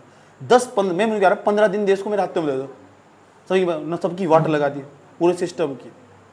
मैंने सिस्टम को बहुत अच्छी तरह समझूँ, मैंने बहुत अच्छी तरह पढ़ रखा है सब, बहुत गहरे तरीके से, और सबको जानूँ कितने करप्ट। मैं कई बार बोलता हूँ इस देश के अंदर ईमानदार वही रह गया जिसे कभी भ्रष्टाचार करने का मौका नहीं मिला। समझने की बात है, नहीं तो हर इंसान करप्ट है देश के अंदर, सब भ्रष्ट। समझने की बात है, लोग नौकरी करते हैं इसलिए, पता किस लिए? इसके डिपार्टमेंट के अंदर जाएंगे इतने पैसे होंगे, ऊपर की कमाई तो बहुत है, मानसिकता तो देखो कैसी, ऊपर की कमाई बहुत है। प्रथम राज्यपाल सुरजीत सिंह बरनाला, राष्ट्रपति को नियुक्ति कौन करते हैं? KR नारायण। दूसरे नंबर पर ऐसे राज्यपाल जिनका कार्यकाल सबसे ज्यादा रहा, ये बार बार पूछा जाएगा। राज्यपाल तक सवाल पक्का याद रखियो, बात या उत्तराखंड के, सही बात या। सुदर्शन अग्रवाल, सुदर्शन 2003 से लेकर 2007 तक, याद करना बस, ये सर्वाधिक कार्यकाल किसका रहा, समझ बात यार। और जो काल रहा ये सन भी याद कर लेना, 2003 से लेकर 2007 तक का। मैं वही चीज याद करने को बोल रहा हूँ जो पेपर के लिए इंपॉर्टेंट होगी, वार्ड में जाओ सब। और सबसे ज्यादा, और इस टाइम पर राष्ट्रपति कौन थे? डॉक्टर APJ अब्दुल कलाम, उन्होंने इसकी नियुक्ति करी थी। ऐसे राज्यपाल जो पहले राज्यपाल उत्तराखंड के, सुरजीत सिंह, कितने साल रहे? 2 साल। 2 साल याद नहीं करना, बस सुरजीत सिंह बरनाला का नाम याद कर लो, याद कर लोगे। और कब की बात है? जब उत्तराखंड पैदा हुआ था उत्तराखंड 9 नवंबर 2000 को, याद रहेगी बात है। उत्तराखंड का नाम उत्तरांचल था, इसका नाम पहले। उत्तराखंड कब पड़ा? 1 जनवरी 2007 को, याद रहेगी बात है। पिछली क्लास में पढ़ाया था, रिवीजन करते चलो, समझने की बात है। ऐसे राज्यपाल जिनका कार्यकाल सबसे ज्यादा रहा हो, वर्तमान समय में जो राज्यपाल है वे कौन हो? अभी बताओ, सर्च करके बताओ कौन? गुरमीत सिंह सरदार जी, ठीक। वर्तमान समय में, इसमें काट कर सही कर लियो, इसमें गलत लिखा हुआ ना, नोट्स में अपडेट नहीं हो रखा है। वर्तमान समय उत्तराखंड की राज्यपाल बेबी रानी मौर्य लिख रखी, नोट्स पुराना हो चुका है ना, इसे काट कर थोड़ा अपडेट कर लियो, ठीक है। हाँ, उसके बाद उत्तराखंड की प्रथम महिला राज्यपाल, उत्तराखंड की प्रथम महिला राज्यपाल कौन थी? Margaret Alva. ये पूछा जाएगा, 3% बड़े इंपॉर्टेंट है, 3% बड़े इंपॉर्टेंट। वर्तमान में गुरमीत सिंह कर लेना। अच्छा दूसरे एक और थे पहले, क्या नाम था? सुरजीत सिंह बरनाला पहले राज्यपाल का नाम बताओ। सुरजीत सिंह सीखते हैं अभी, के आर नारायण ने इनकी नियुक्ति करी थी। दूसरे का नाम बताओ। सुदर्शन अग्रवाल तो वह जो सबसे अधिक लंबे समय तक रहे। और तीसरे नंबर पर महिला राज्यपाल कौन थी? मार्गरेट अल्वा, 2009 से लेकर 2012 तक रही है। इसकी नियुक्ति करी थी पृथ्वी देवी सिंह पाटिल ने। तीन स्टेटमेंट है, तीनों बड़े इंपॉर्टेंट राज्यपाल में। तीन स्टेटमेंट मैंने बताया, तीनों बड़े इंपॉर्टेंट है। और वर्तमान वाले का नाम अपने नोट्स में करेक्शन कर लेना, सही नोट्स पुराना हो चुका, अपडेट कर लेना जरूरी हो। थोड़ी बुद्धि खुद की प्रयोग करो। वर्तमान समय में उत्तराखंड की राज्यपाल कौन है? गुरमीत सिंह। और उनकी नियुक्ति कब हुई थी? जो लास्ट, ये जरूर लिख लेगा उनकी डेट। ये कब हुई थी उनकी नियुक्ति? 9 सितंबर 2021 को नियुक्ति हुई इनकी, गुरमीत सिंह की, है ना? ठीक। उसके बाद उत्तराखंड के उत्तराखंड के राज्यपाल की पूरी लिस्ट दे रखी, नहीं दे रखी?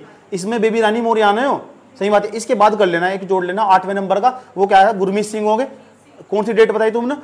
9 सितंबर 2021 को। और उनकी नियुक्ति किसने करी? रामनाथ कोविंद ने। ठीक। अरे पूरी लिस्ट दे रखी, नहीं दे रखी? इसमें तो याद क्या करना, सुनो, इसमें याद क्या करना, देखो पहले नंबर पर बताओ सबसे पहले राज्यपाल कौन है? कब तक रहे? 2000 से लेकर 2003 तक। पहला सन इंपोर्टेंट है, याद करना। और नियुक्ति किसने करी? के आर नारायण। उसके बाद सबसे अधिक लंबे समय तक कौन है? सुदर्शन अग्रवाल। ऐसी महिला का नाम बताओ जो पहली महिला रही हो और राज्यपाल रही हो उत्तराखंड की। इन 3 लाइन के अलावा कुछ याद करने की कोई जरूरत नहीं है। इन 3 लाइन के अलावा कुछ याद करने की कोई जरूरत नहीं है। और वर्तमान का नाम याद कर लेना, याद कर सको तो। बात बताओ, समझ में नहीं आई यहाँ तक? कोई दिक्कत? उसके बाद आगे चलते हैं मंत्रिपरिषद। अब बताओ मंत्रिपरिषद का जिक्र करते, पता लग गया ना हम क्या पढ़ रहे हैं? ऊपर चार्ट में मैंने क्या समझाया था? पीछे चार्ट पर जाओ, पीछे नोट्स में जाओ। कहाँ पढ़ रहे हैं? राज्य सरकार पढ़ रहे थे हम। राज्य सरकार के 3 अंगों, विधानमंडल, कार्यपालिका, न्यायपालिका। हम कार्यपालिका पढ़ रहे, राज्य की कार्यपालिका मैंने राज्यपाल को कवर कर लिया और साथ साथ राष्ट्रपति को भी कवर कर लिया। उसके बाद हम पढ़ रहे मंत्रिपरिषद। किस पर आ जाएंगे? मंत्रिपरिषद पर आ जाओ। मंत्रिपरिषद फटाफट देते स्पीड से। अब देखो मंत्रिपरिषद का जो जिक्र है ना, भारतीय संविधान के अनुच्छेद 164 में। कहां सी? मंत्रिपरिषद कौन सी है? राज्य की मंत्रिपरिषद। किसकी है? राज्य की मंत्री। मेरा सवाल यूं नहीं है, मेरा सवाल पता क्या है तुमसे? मेरा सवाल है ये बताओ, केंद्र की मंत्रिपरिषद का उल्लेख कौन से अनुच्छेद में? केंद्र की मंत्रिपरिषद का कौन से अनुच्छेद में? 74 और 75। तो 74 में जिक्र है उसका। ठीक, 74 75 याद रहेगी बात। यार मतलब संविधान पढ़ना तो 1 से लेकर 100 तक के आर्टिकल लट्टा मार कर रखो, किसमें क्या क्या याद रहेगी बात। यार अब राज्य की जो राज्यपाल मुख्यमंत्री की सलाह पर अन्य मंत्रियों की कैबिनेट नियुक्ति करते। मैंने तुम्हें बताया, क्योंकि जो राज्य जो ना, देखो हमारे पास ये 70 विधानसभा सीट होगी उत्तराखंड के अंदर, 70 तो विधानसभा सीट है। अब इसके अंदर जो हमारे पास एक तो होगा मिनिस्ट्री जो ऑफ काउंसिल होगी। मिनिस्ट्री ऑफ काउंसिल का मतलब क्या हो भाई? मंत्रिपरिषद होगी। और जिस मंत्रिपरिषद के अंदर ना जो कैबिनेट मंत्री होंगे, सुन लो, कैबिनेट मंत्री होंगे ना, तो ये कैबिनेट मंत्रियों की नियुक्ति कौन करेगा? राज्यपाल। कौन करेगा? किसकी सलाह पर? मुख्यमंत्री की सलाह पर। मुख्यमंत्री जिसे चाहेंगे उसे राज्य का स्वास्थ्य मंत्री बनाएंगे, उसे राज्य का शिक्षा मंत्री बनाएंगे, मुख्यमंत्री जिसे चाहेंगे। अब मुख्यमंत्री की नियुक्ति कौन करा? राज्यपाल। इसी तरह केंद्र में जो प्रधानमंत्री की नियुक्ति वो कौन करा? राष्ट्रपति करती। याद रहेगी बात। ठीक, केंद्र पता लग गया ना। अब पता तुम कि जो हमारे यहाँ 70 विधानसभा की 70 सीट है, 70 सीटें उत्तराखंड में, 70 सीट हरिद्वार में, 11 सीटें। ठीक, 80 की 70 सीट यही सी। याद रहेगी बात है, 80 की 70 सीट यही सी। उत्तराखंड में कितने बलों को पता तुम? 95 होंगे, ज़्यादा हो गए, देख लेना, चेक कर लेना एक बार। अच्छा 95 ही पक्का। ठीक, 110 तहसील उत्तराखंड में। अच्छा, सबसे ज्यादा जो तहसील है कौन से राज्य में, कौन से जिले में? हाँ, कौन से जिले में? उत्तराखंड हरिद्वार की एक ही तहसील है क्या? बस सवाल है मेरा, सबसे ज्यादा तहसील कौन से जिले में? अच्छा, सबसे ज्यादा नगरीकरण कौन से जिले में? और सबसे कम? याद है इसका मतलब तुम्हारे यहाँ। ठीक, अच्छा एक बात बताओ, करिए ध्यान से अच्छे तरीके से। जब राज्यपाल की नियुक्ति करी जा, राज्यपाल की जो नियुक्ति करी जा, राज्यपाल नहीं सॉरी मुख्यमंत्री की नियुक्ति करी जा, तो मुख्यमंत्री की नियुक्ति करी जा तो राज्यपाल करते, ये तुम्हें मालूम? ये नहीं है मेरा सवाल। अब सवाल सुनो ध्यान लगाकर। मुख्यमंत्री के संदर्भ में निम्नलिखित कथनों पर विचार कीजिए। मुख्यमंत्री के संदर्भ में ध्यान से सुन लेना। राज्य के मुख्यमंत्री के संदर्भ में निम्नलिखित कथनों पर विचार कीजिए। मुख्यमंत्री का स्पष्ट उल्लेख भारतीय संविधान के अनुच्छेद 164 में है। ये स्टेटमेंट सही गलत है? और दूसरा स्टेटमेंट, अभी रुक जाओ, दूसरा स्टेटमेंट सुन लो। मुख्यमंत्री तथा उसके सहयोगी मंत्रियों, उसके सहयोगी कैबिनेट मंत्रियों की नियुक्ति भारतीय संविधान की अनुसूची 3 के तहत की जाती है। अब बताओ स्टेटमेंट सही गलत है? अब अनुसूची 3 पढ़नी पड़ेगी। गलत, सही मत है, गलत होंगे दोनों। पहले स्टेटमेंट भी गलत है, दूसरा भी गलत है। समझ गए?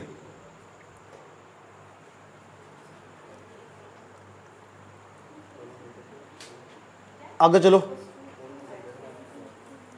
अब मुझे बताओ, जो मंत्री शपथ लेते हैं, इनकी सभी संवैधानिक तौर पर जो कर्मचारी उनकी शपथ लेते हैं, कौन सी अनुसूची में उल्लेख है इनका?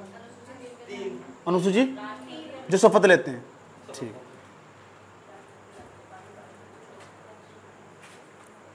अच्छा नहीं, बताओ भारतीय संविधान में टोटल अनुसूची कितनी? 12 अनुसूचियां। मूल रूप से कितनी थी? 8। 4 बाद में जोड़ी गई। 9वीं अनुसूची थी, वह पहले संविधान संशोधन के द्वारा जोड़ी गई, 1951 में जोड़ी गई थी। 1951 में 9वीं अनुसूची। 9वीं अनुसूची वही अनुसूची जिसके अंदर अगर किसी कानून को उठाकर डाल दिया जाए ना तो न्यायपालिका उसकी समीक्षा नहीं कर सकती, जिसे बाद में जाकर न्यायपालिका ने ठुकरा दिया था। उसने कहा था हम हर कानून की समीक्षा कर सके, जो 9वीं अनुसूची में पड़ा हुआ कोई से भी कानून की। अगर भारत के संविधान का उल्लंघन होगा तो, मूलभूत ढांचे का उल्लंघन होगा तो। ठीक, 10वीं अनुसूची कब जोड़ी गई थी? 1985 में। 10वीं अनुसूची में दल बदल कानून 1985 में जोड़ी गई थी और 52वां संविधान संशोधन हुआ था। अब 11वीं अनुसूची कब जोड़ी थी और 12वीं कब जोड़ी गई थी? और 11वीं में क्या है, 12वीं में क्या है, ये बता दो मुझे फटाफट, देते स्पीड से। पूरा संविधान नियोजन करवा दिया मैंने तुम्हारा। 11वीं अनुसूची और 12वीं अनुसूची 73वें संविधान संशोधन के द्वारा। 73वां 74 होता है ना? 73 में तो जोड़ी गई थी, दोनों 1992 में थे। 73वां संविधान संशोधन भी 74वां संविधान संशोधन बहुत इंपॉर्टेंट है। ठीक है, और जब 73वां संविधान संशोधन हुआ था तो उसमें क्या प्रावधान करा था, और जब 74 हुआ था तब क्या प्रावधान करा था, ये बता दो जरा मुझे। ग्राम पंचायतों को संवैधानिक दर्जा दे दिया गया था। अब प्रधान जी को कहा गया अब टेंशन लेने की तुम्हें जरूरत नहीं है, हमने संविधान में कर दिया संशोधन, अब तुम्हें संवैधानिक पद के अधिकारी, अब तुम टेंशन मत लो। पहले तुम्हें पावर नहीं आती, अब तुम्हें संवैधानिक पावर मिल गई, अब तुम्हें कोई छेड़ने का नहीं। ठीक, लेकिन जो नगर पंचायत हुआ करती थी, नगर निगम हुआ करते थे, ठीक है, नगर पंचायतों को, नगर वही तो नगर पंचायतें, नगर निगम, नगर पार्षद, मेयर, इन्हें भी पहले संवैधानिक दर्जा नहीं आया था। 1992 के बाद इनकी पावर बढ़ गई पूरी, क्योंकि किसी भी चीज को उठाकर अगर तुम संविधान में फिट कर दोगे तो भाई साहब उसे जो पावर मिलेगी, सुप्रीम कोर्ट कहेगा टाण आओ, कौन हो तुम, समझ बात है।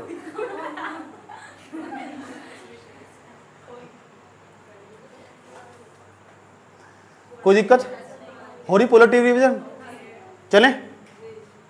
अरे यार कुछ नहीं है। अच्छा एक बात बताओ, अब मुख्यमंत्री पा जाओ, जल्दी जल्दी कूद कूद को मुख्यमंत्री पा जाओ। अच्छा ये बताओ किसे मुख्यमंत्री बना जाना चाहिए?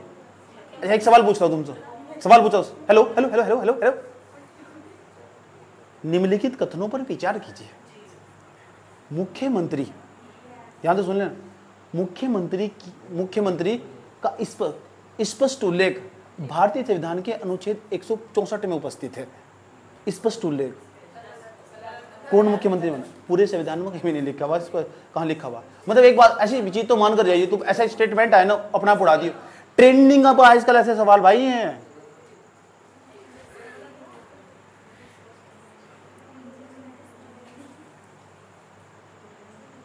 और ऐसे स्टेटमेंट तो हमेशा बच कर रहना, यह चीज भारतीय संविधान में कही गई है, वो गलत लिखने लगा आजकल, जानबूझ कर गलत लिख रहा।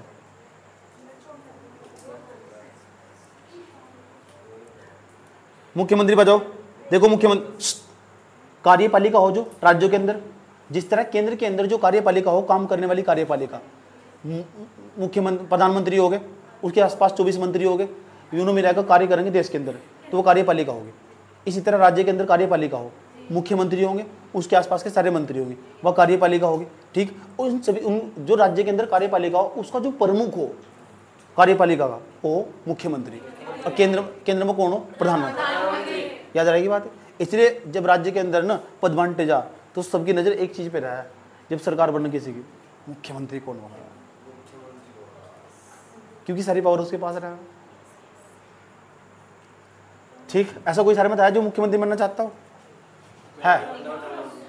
जो सबसे ठप है ना पढ़ने में वो मुख्यमंत्री बनेगा, याद रखना। जो सबसे ठप है ना पढ़ने में वो मुख्यमंत्री बनेगा, और जो ज्यादा पढ़ने वाला है ना वो IAS अधिकारी बनेगा और उसके नीचे ही काम करेगा। ये तो रियलिटी वाला फैक्ट है यार।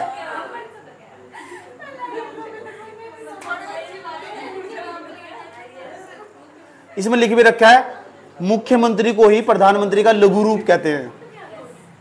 आ जाओ भैया, आ जाओ, मुख्यमंत्री की पूरी लिस्ट आएगी भैया, लिस्ट आएगी, देखो मुख्यमंत्री की पूरी आगे नहीं लिस्ट भाई, लिस्ट आएगी भाई मुख्यमंत्री की पूरी।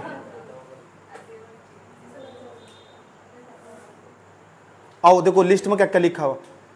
उत्तराखंड के प्रथम मुख्यमंत्री पता कौन थे? देखो जब उत्तराखंड बना ना, ताजा जब उत्तराखंड बनाया ना 9 नवंबर 2000 को, तो इसमें 13 जिले काट कर अलग कर दिए गए, तो तय हुआ कि इस टाइम पर जो हो मुख्यमंत्री किसे बनाएंगे। तो 13 जिलों में जो सीट बैठ रही थी, ज़्यादा बैठ रही थी भाजपा की, तो भाजपा का बड़ा योगदान था अच्छी तरह। भाजपा मतलब बीजेपी पार्टी, तो बीजेपी की पार्टी तो जो हो प्रथम मुख्यमंत्री नित्यानंद स्वामी को बनाया गया। किसे बनाया गया? और ये रहे 9 नवंबर 2000 से लेकर 29 अक्टूबर 2001 तक। जो इस वाली डेट को याद कर लगा ना, सही बात है, उत्तराखंड के पेपर करने जाएगा सही, उसका कभी नंबर नहीं आनेगा। याद रखिए बात है बिल्कुल भी। जिस तरह के डेट याद करेगा ना, मतलब मरेगा वो, याद रखना बात है, ठीक है। ये बर्बाद कर दिया बच्चों को, फालतू की डेट याद करने, मतलब कितने सवाल आ गए डेट वाले, कुछ भी मतलब कुछ भी याद करे जा रहे हैं।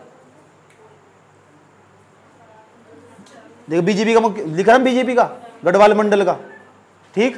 और ये ना इनका चुनाव नहीं हुआ था, जो पहले मुख्यमंत्री थे इनका चुनाव नहीं हुआ था ना, ये अंतरिम थे। अब अंतरिम क्या हो, इसका मतलब बस सिलेक्ट कर ले गए जिसकी ज्यादा सीट आएगी, चलो भाई ये बनाएंगे, जब तक चुनाव नहीं होते। अब चुनाव हुआ, अब जब चुनाव हुआ ना उसके बाद आ जाओ सेकंड नंबर पर जाओ। चुनाव नहीं हुआ, दूसरे इन्हें बदल दिया गया, इन्हें 1 साल रखा गया, बस लगभग 1 साल के आसपास रखा गया है ना, फिर चुनाव हुआ, बदल दिया गया। फिर मुख्यमंत्री दूसरे नंबर पता कौन है? भगत सिंह कोश्यारी।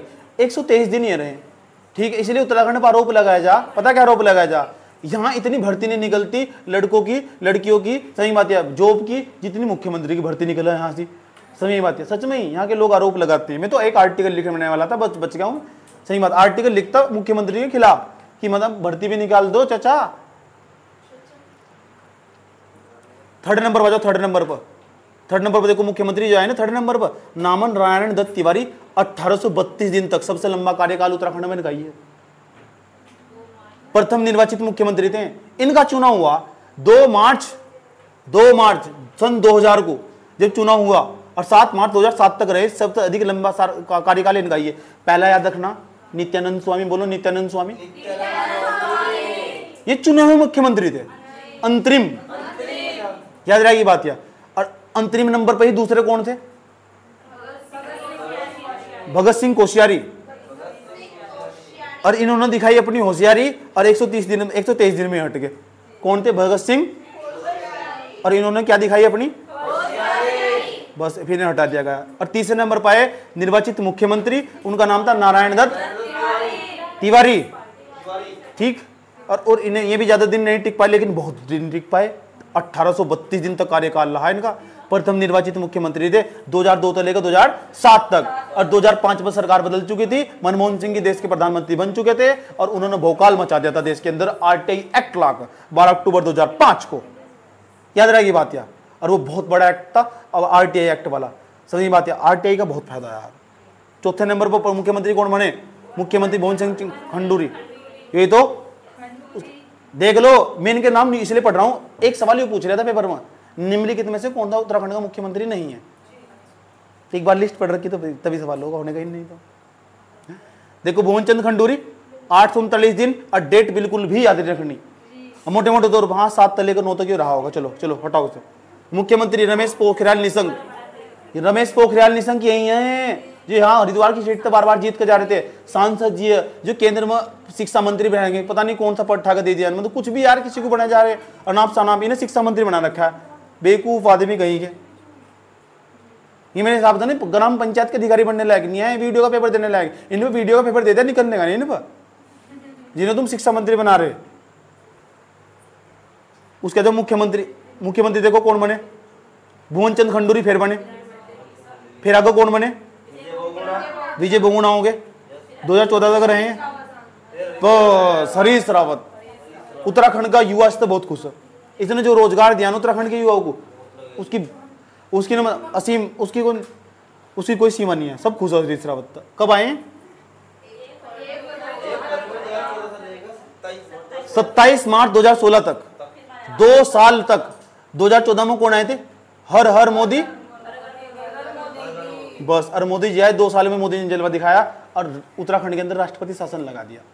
और जब राष्ट्रपति शासन लगा ही दिया 27 मार्च 2016 को, ये पूछा जाए, कई बार पूछ लिया, 27 मार्च 2016 डेट भी याद करनी, और 21 मार्च 2016 तक राष्ट्रपति शासन लगा, 25 दिन का पहली बार उत्तराखंड में। और ये भी पूछा जाए उत्तराखंड में राष्ट्रपति शासन कितनी बार लगा। पहले ये बताओ, राष्ट्रपति शासन लग गया, फिर ये मामला पहुंचा सुप्रीम कोर्ट में, और सुप्रीम कोर्ट में मामला पहुंचने के बाद हरीश रावत जीत गया, राष्ट्रपति शासन हटा दिया गया। समझ नहीं बात है, तुरंत राष्ट्रपति शासन हट गया। और एक दिन जो है ना ये नहीं, एक दिन वो तो मामला बाद में गया था। हरीश रावत थे ना, जो हरीश रावत थे, ये रहे कब तक 21 अप्रैल 2016, एक दिन फिर मुख्यमंत्री रहे। उसके बाद 22 अप्रैल से लेकर 2016 से लेकर और 21 मई 2016 तक फिर राष्ट्रपति शासन लगा। लेकिन पहली डेट बड़ी इंपॉर्टेंट है, वह 27 मार्च 2016 पे, ये पेपर में यही पूछी।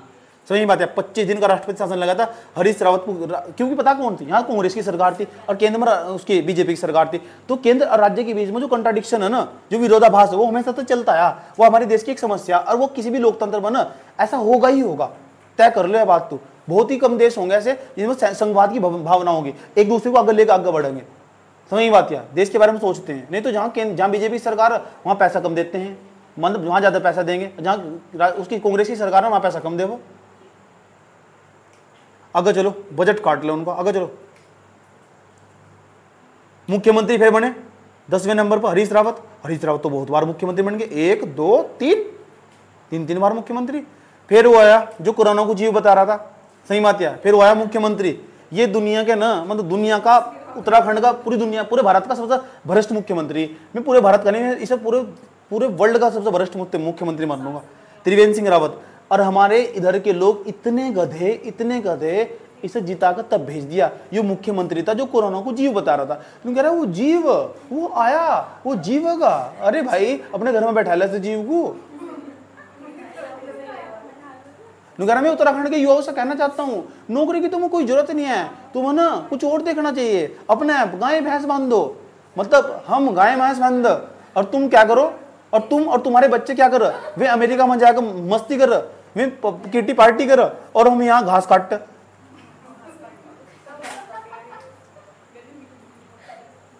हरामखोर आदमी। 1523 दिन इन्हें खून पिए, इसने उत्तराखंड के युवाओं की उम्र खराब कर दी। ठीक, फिर मुख्यमंत्री कौन आया? सेकंड, दूसरे नंबर का त्रिवेंद्र सिंह रावत है ना, त्रिवेंद्र सिंह रावत है ना, वही मुख्यमंत्री जो सर्वाधिक दूसरे नंबर का कार्यकाल रहा। अच्छा, पहले मुख्यमंत्री कौन थे जिसका सर्वाधिक कार्यकाल रहा? नारायण दत्त तिवारी। सबसे पहले मुख्यमंत्री नित्यानंद, और दूसरे नंबर के सबसे मुख्यमंत्री त्रिवेंद्र सिंह रावत, दूसरे जिसका सबसे ज्यादा कार्यकाल रहा। ऐसे मुख्यमंत्री का नाम बताओ जिसका सबसे ज्यादा कार्यकाल रहा दूसरे नंबर के हो। त्रिवेंद्र सिंह रावत। फिर आया तीरथ सिंह रावत, जिसकी लड़की मेरठ में थी, अखड़ियों को बयान दे रही, मेरे पापा ये कर देंगे, वो कर देंगे, ये कर देंगे। बस वही देखो, सबसे कम दिन का मुख्यमंत्री निकला। बयान तो ऐसे दे रही थी, मैं चाहती हूँ मेरे पापा ये करे, मैं चाहती हूँ मेरे पापा वो करे। ऐसा नो मेरी वीडियो देख लो। सुन लो, तीरथ सिंह रावत 10 मार्च को बने, 14 जुलाई को डिलीट। फिर बने पुष्कर सिंह धामी 4 जुलाई 2021 को, और अब भी यही है। थोड़ा सा अपडेट कर लियो, जिस बार जो लोकसभा चुन का आई है, मतलब विधानसभा चुन का आई है, 2022 में चुनाव हुआ, वो भी मैं लास्ट में अपडेट करवा दूंगा। इतनी बात बताओ, समझ में नहीं है? एक और पढ़ लो, महाधिवक्ता। कौन सा? प्रशासनिक ढांचा थोड़ा लॉन्ग चला गया, कोई दिक्कत नहीं है, लेकिन यार समझ में भी आना चाहिए ना। हम उसमें साथ साथ भारत का भी तो कवर कर रहे हैं, तो हम भारत का भी तो कवर करते चले जा रहे हैं। चलो महाधिवक्ता पर चलो। भारतीय संविधान के ना अनुच्छेद 165 में महाधिवक्ता की नियुक्ति को की जाती है। अच्छा, महाधिवक्ता पता कौन हो महाधिवक्ता? क्या बोल रहे हैं इंग्लिश में? इसे अटॉर्नी जनरल ने बोल रहा, एडवोकेट। अच्छा, एक बात बताओ, अगर एक महाधिवक्ता पता कौन हो? जिस तरह केंद्र सरकार हो, केंद्र सरकार पर किसी ने आरोप लगाया, मैं हूं, मैंने केंद्र सरकार पर आरोप लगाया, ज्यादा सुन लेना, 2 मिनट का खेल है, फटाफट फिर समझ में जाएगा महाधिवक्ता कौन, पढ़ते समझ में जाएगा। महाधिवक्ता में क्या अंतर है? और एक attorney general of India, Hindi में क्या बोल रहे हो सर? महान्यायवादी, जिसका भारत के संविधान का अनुच्छेद 76 में। अच्छा, अटॉर्नी जनरल ऑफ इंडिया का। तो जिस तरह केंद्र के पास, केंद्र सरकार के पास है ना, एक विधिक अधिकारी होगा, और जो विधिक अधिकारी पता कौन हो? उसे भारत का महान्यायवादी बोलते हैं। इसी तरह राज्यों के अंदर ना, राज्य सरकार के पास जो राज्य सरकार का पक्ष रखने के लिए कोर्ट में जाएगा, हाई कोर्ट में, और देश के अंदर जितने भी कोर्ट है किसी में भी जा सकता है, सही बात या? तो उसे बोलते हैं महाधिवक्ता।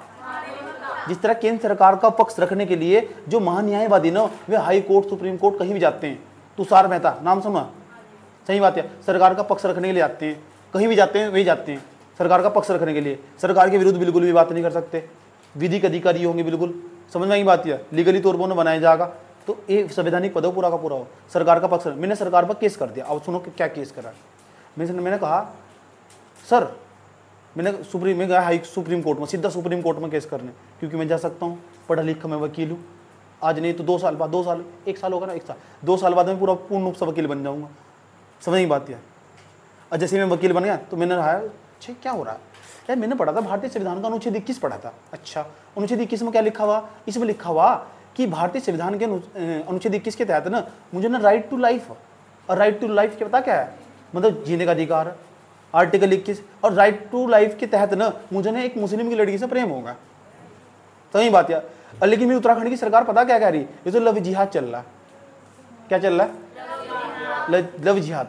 अब लव जब जिहाद चल रहा तो मुझे मुस्लिम की लड़की पसंद नहीं आ सकती, आ सका नहीं, और वो मेरे लिए बिल्कुल मरी जा रही और मैं भी उसके लिए मरा जा रहा। लेकिन उत्तराखंड की सरकार ने कानून बनाया, लव जिहाद कानून, कोई भी लड़का या लड़की हिंदू का हो, मुस्लिम का हो, शादी नहीं कर सकता।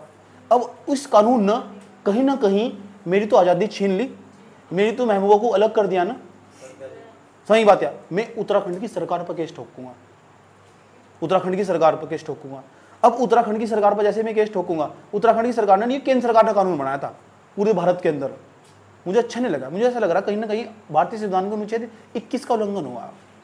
मैं इसी बात पर मैंने पिटीशन लगा दी सुप्रीम कोर्ट के अंदर, और जैसे लगा दी तो वहाँ सुनवाई चलनी स्टार्ट हुई। और जैसे सुनवाई चलनी स्टार्ट हुई ना, सही बात है, तो मेरे तो पूछा गया, मैंने कहा मैं अपनी पैरवी खुद करूँगा, कि मैं वकील बन चुका अच्छी तरह, अच्छे वाला वकील। मैंने कहा जज साहब DY चंद्रचूड़ जी, सुनो मेरी बात, मेरी एक प्रेमिका थी, नाम उसका आयत खान, समझने की बात है, ठीक? हम दोनों को जब हम क्लास में साथ साथ पढ़ते थे, मुझे इससे किसी ज़माने में प्रेम हुआ था। लेकिन यूँ जो भारत सरकार के द्वारा बनाया गया कानून, ये मेरे बीच में आ खड़ा हुआ, क्या इस पर आप विचार विमर्श करेंगे? सर क्या दिक्कत है, कानून तो कानून हो। मैंने कहा सर आप एक बार कानून तो पढ़ लो।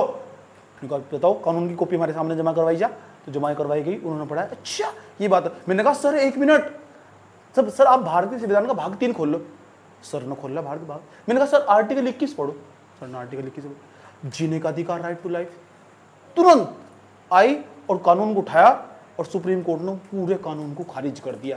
जाओ सोनू जी, आयत खान के साथ अपनी जिंदगी जियो। और बस खबर मीडिया वाले हेलो सर, ये हो पावर। और पता सामने कौन खड़े हुए थे मेरे? Attorney general of India. इधर तक मैं बोल रहा था, अपनी वकालत खुद कर रहा था, अटॉर्नी जनरल ऑफ इंडिया कहते सर हमने ऐसा बनाया कि मुस्लिम लड़की जो लड़कियां में बहुत शोषण कर रहे, फलाना डिम का। जज साहब ने बताया चुप खड़ा रहा, चाटे इतने मारूंगा, याद रखा, सही बात है। तुम सिखाओगे मुझे, तुम कानून सिखाओगे, ऐसे ही हुआ कोर्टों में, तुम सिखाओगे कौन कानून? हमारा काम संविधान की समीक्षा करना। आपका कानून संविधान के आधार पर नहीं बनाया गया, इसलिए हम इसे रद्द करते हैं, उठाओ ले जाओ उसे उठाकर, कुछ भी बना दे रहे हो। इसी तरह जिस तरह अटॉर्नी जनरल ऑफ इंडिया, मैं सुप्रीम कोर्ट में केस लड़ रहा था, अटॉर्नी जनरल ऑफ इंडिया सामने खड़े हुए थे, इसी तरह अब मैंने केस करा पता उत्तराखंड की सरकार पर। मतलब केस करने की आदत पड़ चुकी मुझे, किसी भी केस कर दूंगा यार मैं, सही बात है। उत्तराखंड की सरकार पर मैंने केस कर दिया। 4 साल तक बच्चों को जॉब नहीं निकाल ली गई, 5 साल तो कोई वैकेंसी नहीं निकली, समझना ही बात है। 5 साल तो कोई वैकेंसी निकली और यहाँ बच्चों के जीने के अधिकार का उल्लंघन हो रहा है। मैंने कहा सर इस जीने के अधिकार तो उल्लंघन देखना चाहिए और बच्चे लगातार सुसाइड करते चले जा रहे हैं। मैंने उत्तराखंड की सरकार पर केस कर दिया, ऐसे ही केस कर दूँ। और केस जैसे मैंने कर दिया तो यहाँ के जो महाधिवक्ता होंगे, राज्य में महाधिवक्ता हो, वे मेरे साथ कोर्ट में, हाई कोर्ट में गए और उनके साथ सामने मैंने कहा मैं अपनी पैरवी खुद करूंगा और मैं इस पूरे युवाओं का पक्ष रखने के लिए सामने आया हूँ। तो सामने खड़े होंगे, पता कौन, क्या नाम होगा उनका, महाधिवक्ता। वे सरकार का पक्ष रखेंगे, सर ऐसा है, देश में पैसा नहीं है, फलाना नहीं है, ढिमका नहीं है। तो फिर जब पैसा वैसा नहीं तो वित्तीय आपातकाल लगा दो ना यहाँ से, अनुच्छेद 360 लागू करो। यहाँ कोई मना कर रहा, तुम लगाओ राष्ट्रपति शासन, फलाना ढिमका ऐसा करके। तो वे सरकार का पक्ष रखने के लिए जो जाते हैं, यही नहीं जाने कि किसी भी कोर्ट में जाएंगे, चाहे लोअर कोर्ट हो, चाहे lower court, district court, session court, कोई सा भी कोर्ट हो, देश के बाहर भी कोई कोर्ट हो, तो सरकार का पक्ष रखने के लिए जो जाते हैं उसे महाधिवक्ता कहते हैं। बात समझ में आई? अब थोड़ा सा इसके बारे में पढ़ लो महाधिवक्ता, फिर अपनी क्लास को आज विराम देते हैं। थोड़ा सा पढ़ लो, फटाफट पढ़ो। महाधिवक्ता का जिक्र देख लो, कहां से, अनुच्छेद 65 में। किसके प्रसाद पर्यंत कार्य कर, राज्यपाल के। अच्छा, राज्यपाल महाधिवक्ता किसे बनाया जाएगा, ये राज्यपाल तय करेगा। राज्यपाल किसकी सिफारिश पर, मंत्रिपरिषद की सिफारिश पर, जो राज्य की मंत्रिपरिषद हो उसकी सिफारिश पर। योग्यता कौन कौन बन सके, महाधिवक्ता। देखो महाधिवक्ता कौन बन सके, देखो इस पद पर नियुक्ति के लिए आवश्यक पता क्या, भारत का नागरिक होना चाहिए, 10 साल से अधिक समय तक न्यायिक कार्यों से जुड़ा हुआ। अगर मैंने 10 साल तक वकालत कर रखी या 10 साल तक मुझे एक्सपीरियंस है वकील का, या मैं कहीं काम कर रखा है न्यायिक कार्य उसमें, न्यायिक संस्थाओं में, तो समझ जाओ मैं आराम से महाधिवक्ता बन सकता हूँ। 10 साल तक अपनी जिंदगी 10 साल बर्बाद करो, महाधिवक्ता बन जाओ। समझ में आई बात है? कम से कम 10 वर्षों से उच्च न्यायालय में महाधिवक्ता का कार्य किया हो, लिखा हुआ ना। यह विधि विषयों पर राज्यपाल को सलाह देता है, यही सलाह देगा क्योंकि विधि का बहुत बड़ा जानकार हो ना, कानून का। वह सदनों की बैठक में भाग ले सकता है, बोल सकता है, लेकिन मत नहीं दे सकता है। बड़ी इंपॉर्टेंट बात है, बैठक में, सदनों की बैठक में भाग लेगा। इसे ना विधानसभा में पकड़कर 70 सदस्यों में बैठा गया, 71 कर लेंगे, तू भी बैठ जा, लेकिन जब नंबर आगा वोट नहीं दे सकता है। बाकी बोल तू जो बोलना तुझे, किसी मुद्दे पे बोल तू, सरकार की तरफ से ही बोल तू जो बोलना तुझे, लेकिन वोट नहीं दे सकता बिल्कुल भी। समझ में है बात है? ऐसे ही वहाँ उसके केंद्र सरकार के अंदर जो महान्यायवादी हो ना, वो बोल सके, विचार विमर्श रख सके, सब रख सके, लेकिन मत नहीं दे सकता। ये बड़ी इंपॉर्टेंट बात है। उत्तराखंड के प्रथम महाधिवक्ता थे मेहरबान सिंह नेगी, कई बार पूछा गया पेपर में, मेहरबान सिंह नेगी। और वर्तमान में देखो, वर्तमान में महाधिवक्ता कौन है तुम बताओगे मुझे, नोट्स मतलब काट के से अलग करके लिख लेना, ठीक है। नोट्स को किस तरह पढ़ना किस तरह नहीं, ये भी एक कलाकारी है। समझ में आई बात या? तो अभी हम तक रोकते हैं, फिर हम सचिवालय विभाग तक फटाफट करके निकलेंगे। कल को तो देखो पूर्ण रूप से खत्म हो ही जाएगा। मैंने पूरी जान लगा दी तुम्हें पढ़ाने में, कोई दिक्कत यहाँ तक। और इससे ना बेहतरीन तरीके तक कभी उत्तराखंड का प्रशासनिक ढांचा पढ़ाया ही नहीं जा सकता। और जिसने पढ़ा दिया ना, वीडियो मुझे भेज देना, बकवास कर रहे हो, खाली वही पढ़ाएंगे जो उसमें लिखा हुआ।